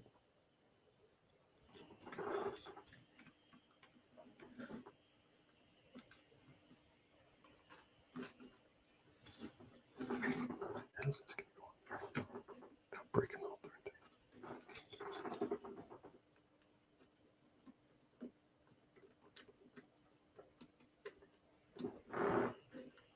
Get into a spot where I may need Casual Junior to come help me.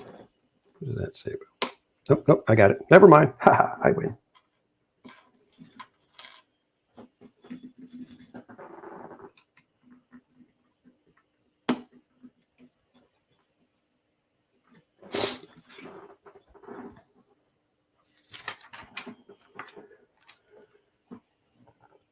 Step 138.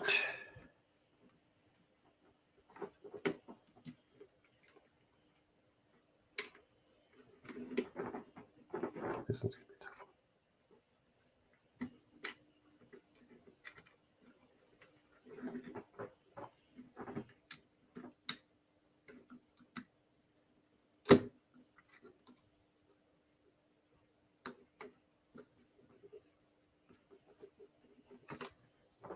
Okay, I'm supposed to get that to lock in.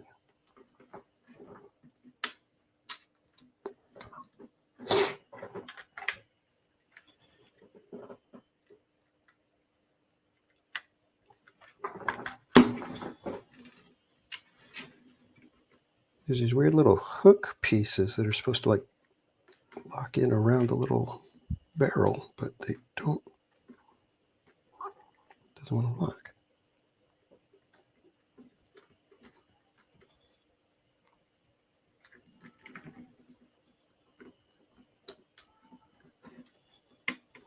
There we go. Where's the other one? Slim Devin, how's it going, man?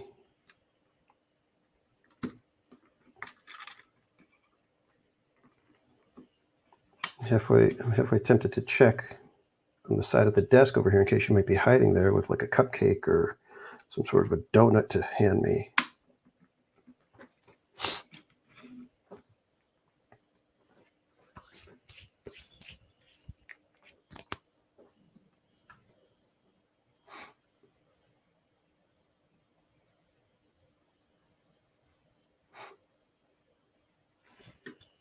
Yeah, I'm loving this little thing, man. I think it looks cool. Like I said, my only part that I'm not going to like is having to, make sure it keeps a little bit dusted, because like everything else on there just keeps getting more and more dusty, and Legos went terrible when they get dusty.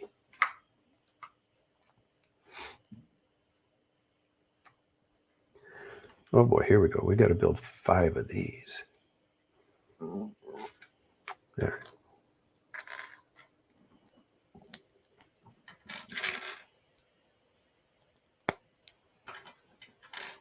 I'm already doing it wrong. These are not the pieces you want to get wrong because they're such a pain to pull apart.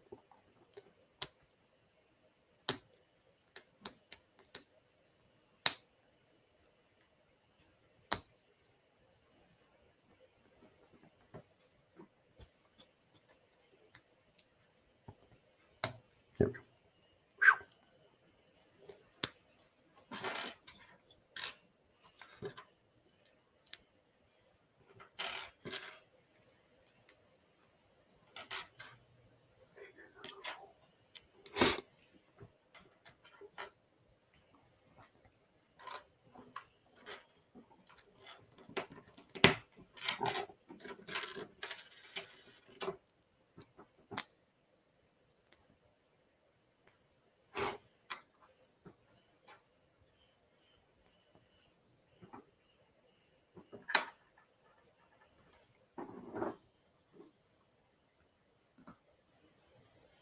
I'm sorry, SoCal Sports. I didn't even notice the super chat until right now. Fishing Touch will be a TPC minifigure from the castle with a gimbal or some ice cream.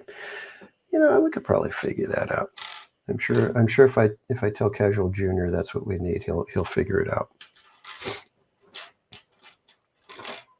So consider it on the slate.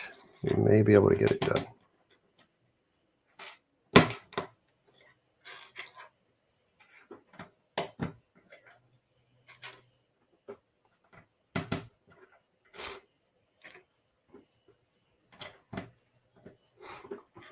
So Cordy, while you're in here, when are we going to put together the big Park Streamer hangout in person at Knott's Berry Farm for summer nights? We need to start getting a date for that, so that anybody that wants to hang out with us at Knott's can join us. So I think that would be one of the funnest places to do it.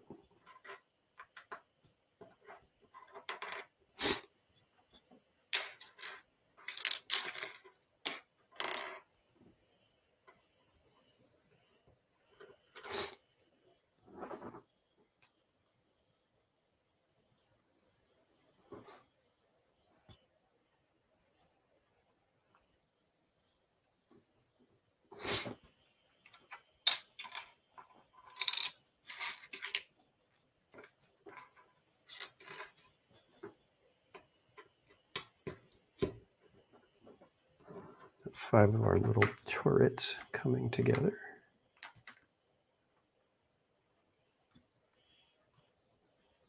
Oh man, do I gotta do that 5 times? Ugh.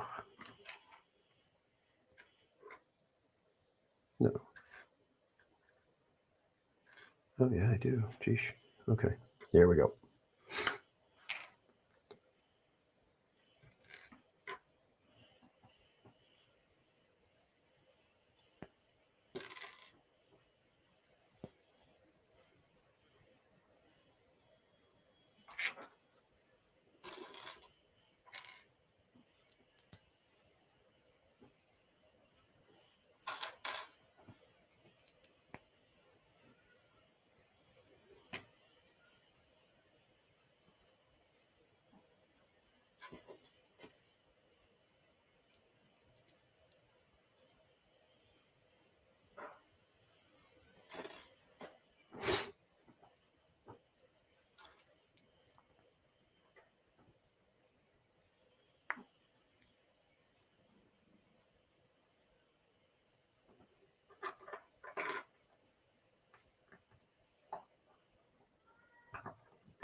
Very impressive stuff with these Legos, man. Let me tell you.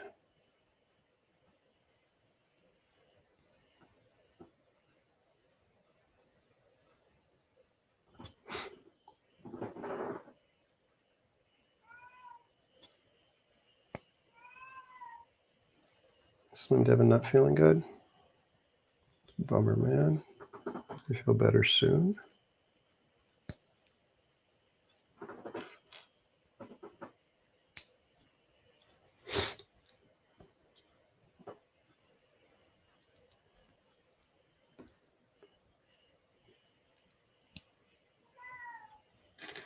You guys hear the cat?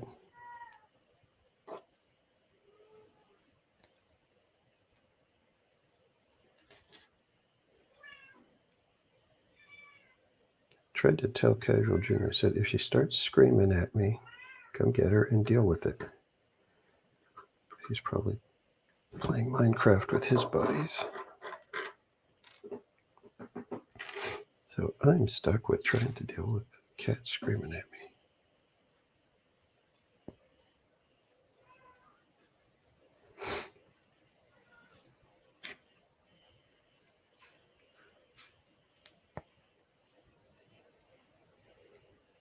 All right, Slim Devin, have a good night. Get good rest. We will see you next time, and I hope you feel better, man.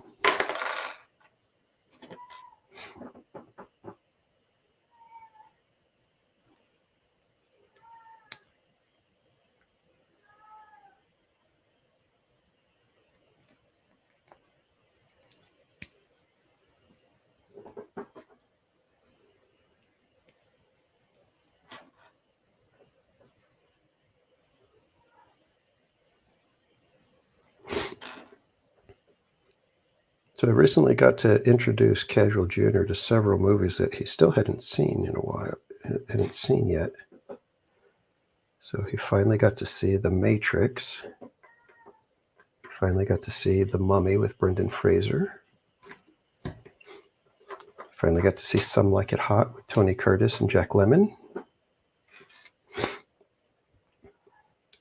And last night we watched Three Amigos with Steve Martin, Chevy Chase, and Martin Short.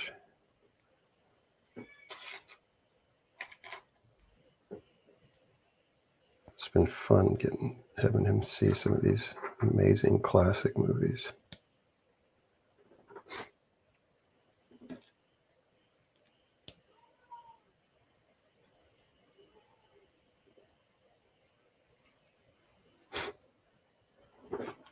I think out of all of them, I think he liked The Matrix the best. And it was like, yeah, it kind of figures, because that movie was groundbreaking. And even now, the effects and the story, everything, it still holds up. It's so good.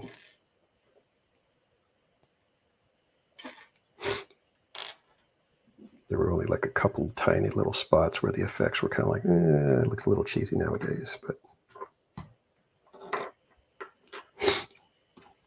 for the most part, that movie is still spectacular.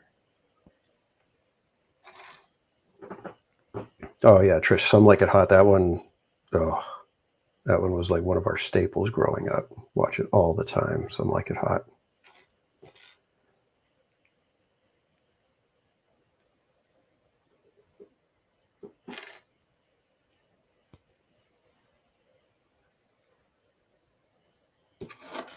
That one and The Great Race. That one is probably the defining movie for my family growing up, was The Great Race.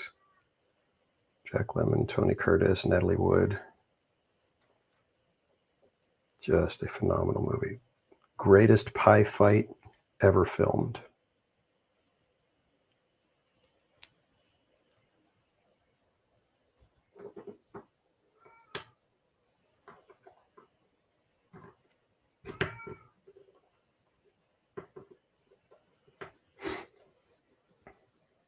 Oh, Donnyland, you know The Great Race?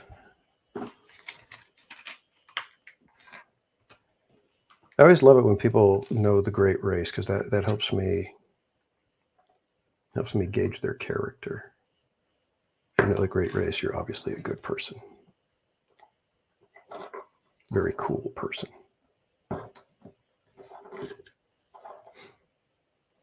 And if you don't know The Great Race, very cool person who's just not quite as cool as they could be.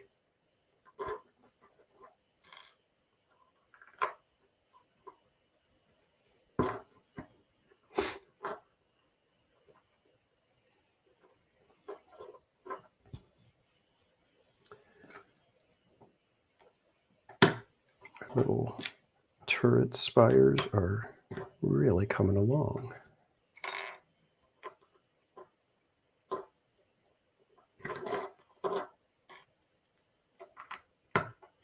Ouch.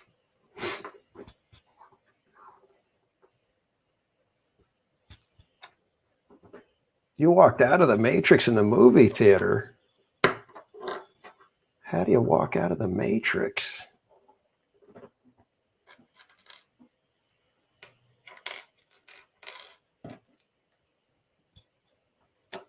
I mean, like, seriously, that was like a phenomenal movie. Have you tried to revisit it? Oh, Jen didn't like Matrix either.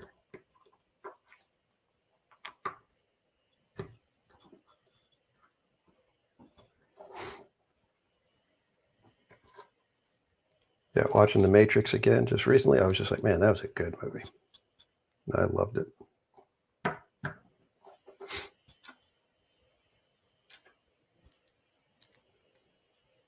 And I'm not like necessarily like a big Keanu Reeves fan. I think he's basically he doesn't really act much. He's just Keanu Reeves in whatever movie he's in. It's like, if he's angry, he sounds like this. If he's excited, he sounds like this. If he's really, really sad, he sounds like this.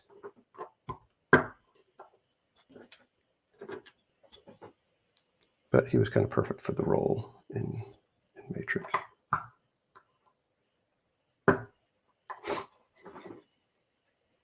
Yeah, Manuel, that pie fight scene is just, it's out of control.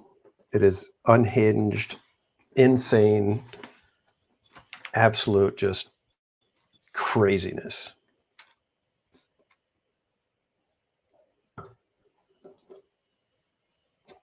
I mean, we used to laugh ourselves just silly when that scene would come on. It still cracks me up.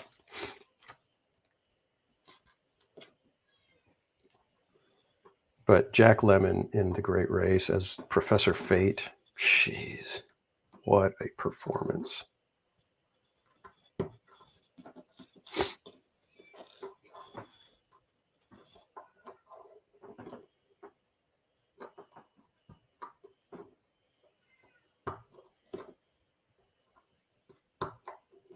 Look at all of our little turrets here, guys. Look at them. Adorable. They're adorable. Oh, Buddy Hepburn, yes. Mad, Mad, Mad, Mad, Mad World. Another classic. Another classic. That one's weird because it's like, it's such a long movie. It's like weird how it's so long. It's like it's got weird spots in it, but the ending is just such a great payoff.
How are we looking, guys?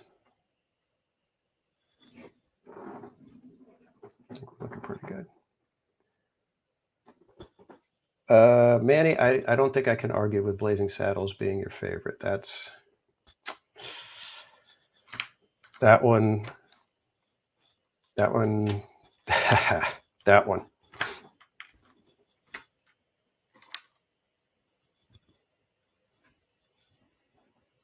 Yeah, I can't argue with that one. That one's just such a insanely hilarious movie. Very inappropriate, but oh my God.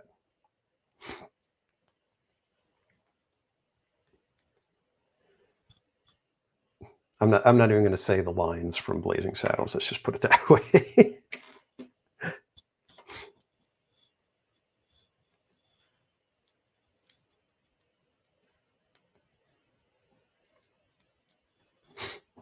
I like the one. Look at that. Steady as a rock, but I shoot with this hand.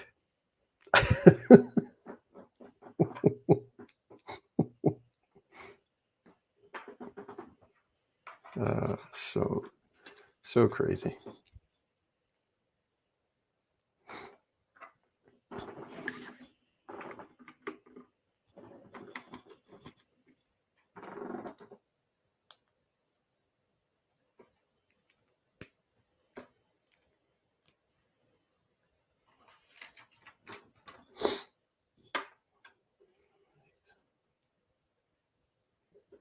Operation Petticoat. I love that one too.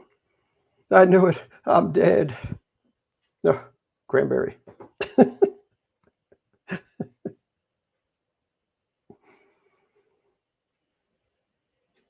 Well, there wasn't enough white paint. There wasn't enough red paint, so we had to mix them. Oh boy. Good stuff.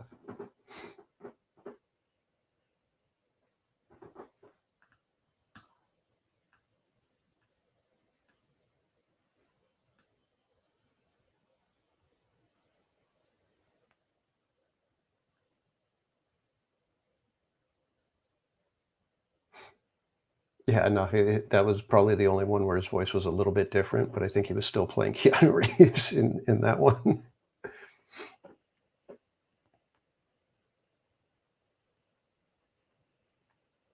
Yeah, I heard that, Trish, about Blazing Saddles, that they wanted, things rewritten. So he said, okay, yeah, I did rewritten, submitted the same script, and they were like, okay, good, thanks.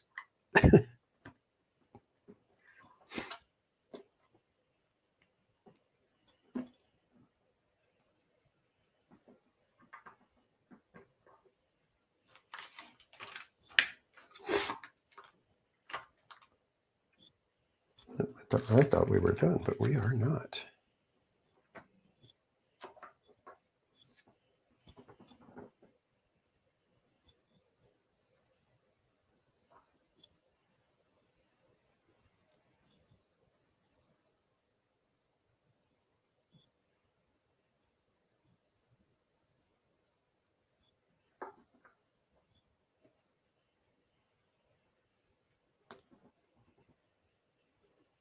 Wrong side.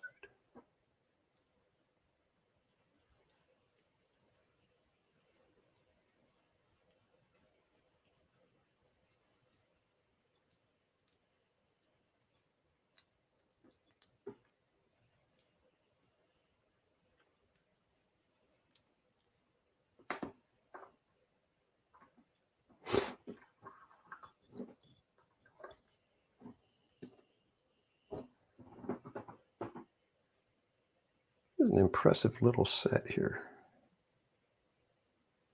I must say.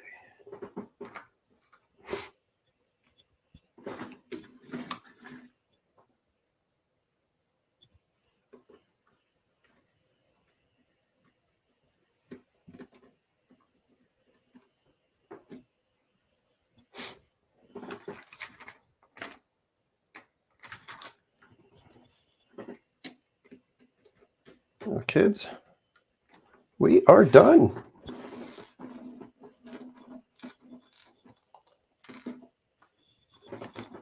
And there you have it. Yay!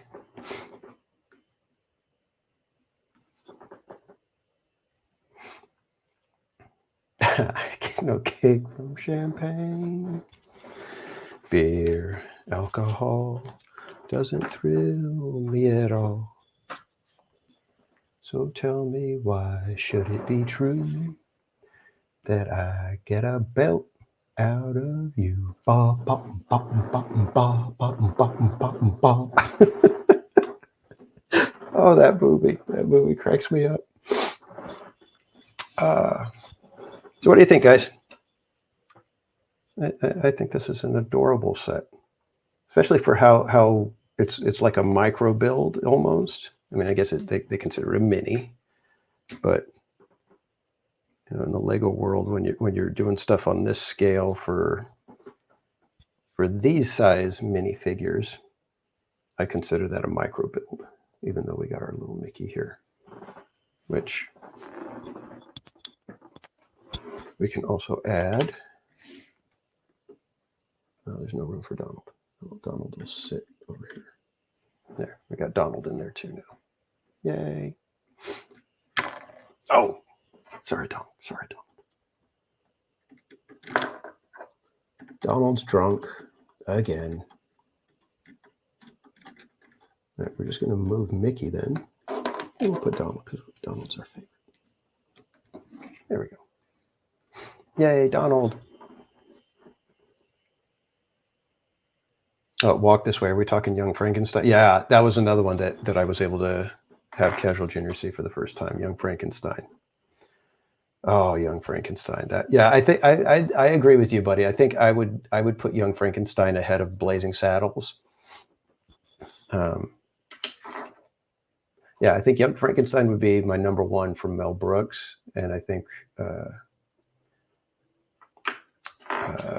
Blazing Saddles would probably be number two.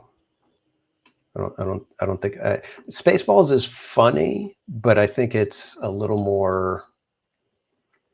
I call it common humor. It's like you don't have to be super witty. It's like it's more you gotta know pop culture to get the Spaceballs jokes. Whereas like Blazing Saddles, especially Young Frankenstein, you got to have a wit about you. You know, with the thank you, Frau Blucher. It's like you gotta understand the joke that's happening there. You know, so all right. Putting on the Ritz, love that part. So, well, thank you guys. I appreciate everybody hanging out. This was fun. Thank you for reminiscing with me over the course of this last year. It's been a fantastic, amazing. I can't believe some of the stuff that happened this year. You know, meeting all of you guys, you know, having you all hang out with me in the chat. Just like I said, at the beginning of the year, I had set a goal of 1,000 subscribers by the end of 2023, and we're at 2,500. So I have you guys to thank because you guys have stuck with me and have helped share out the stream, helped make the channel grow just from you guys hanging out and being here with me. So I appreciate you guys. Like I said, I from the bottom of my heart, thank you, everyone, especially my mods. You guys are fantastic. I can't say enough about you guys.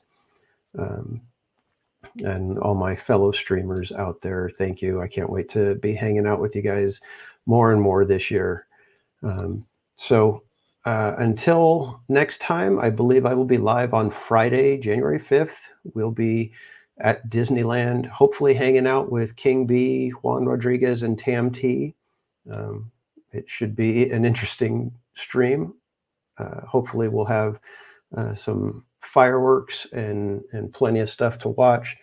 I might be going live a little bit late just because I do have my new position that I'm going to be having to do a good job for. So until then, I hope everybody had a great Christmas. I wish you all the best for the coming year. Have a very happy, very safe New Year's Eve. And until next time, my friends, we will see you. at the parks probably. So have a great night, everyone. Thanks again for hanging with me. Bye, everybody.